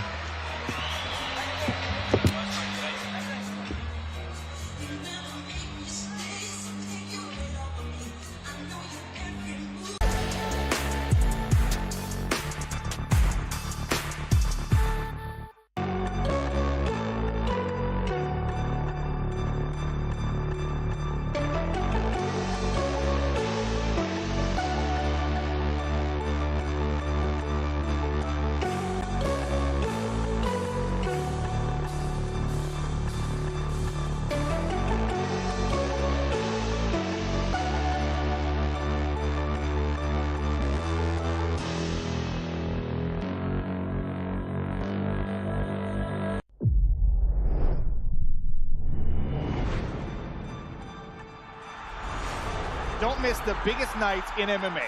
We are now set for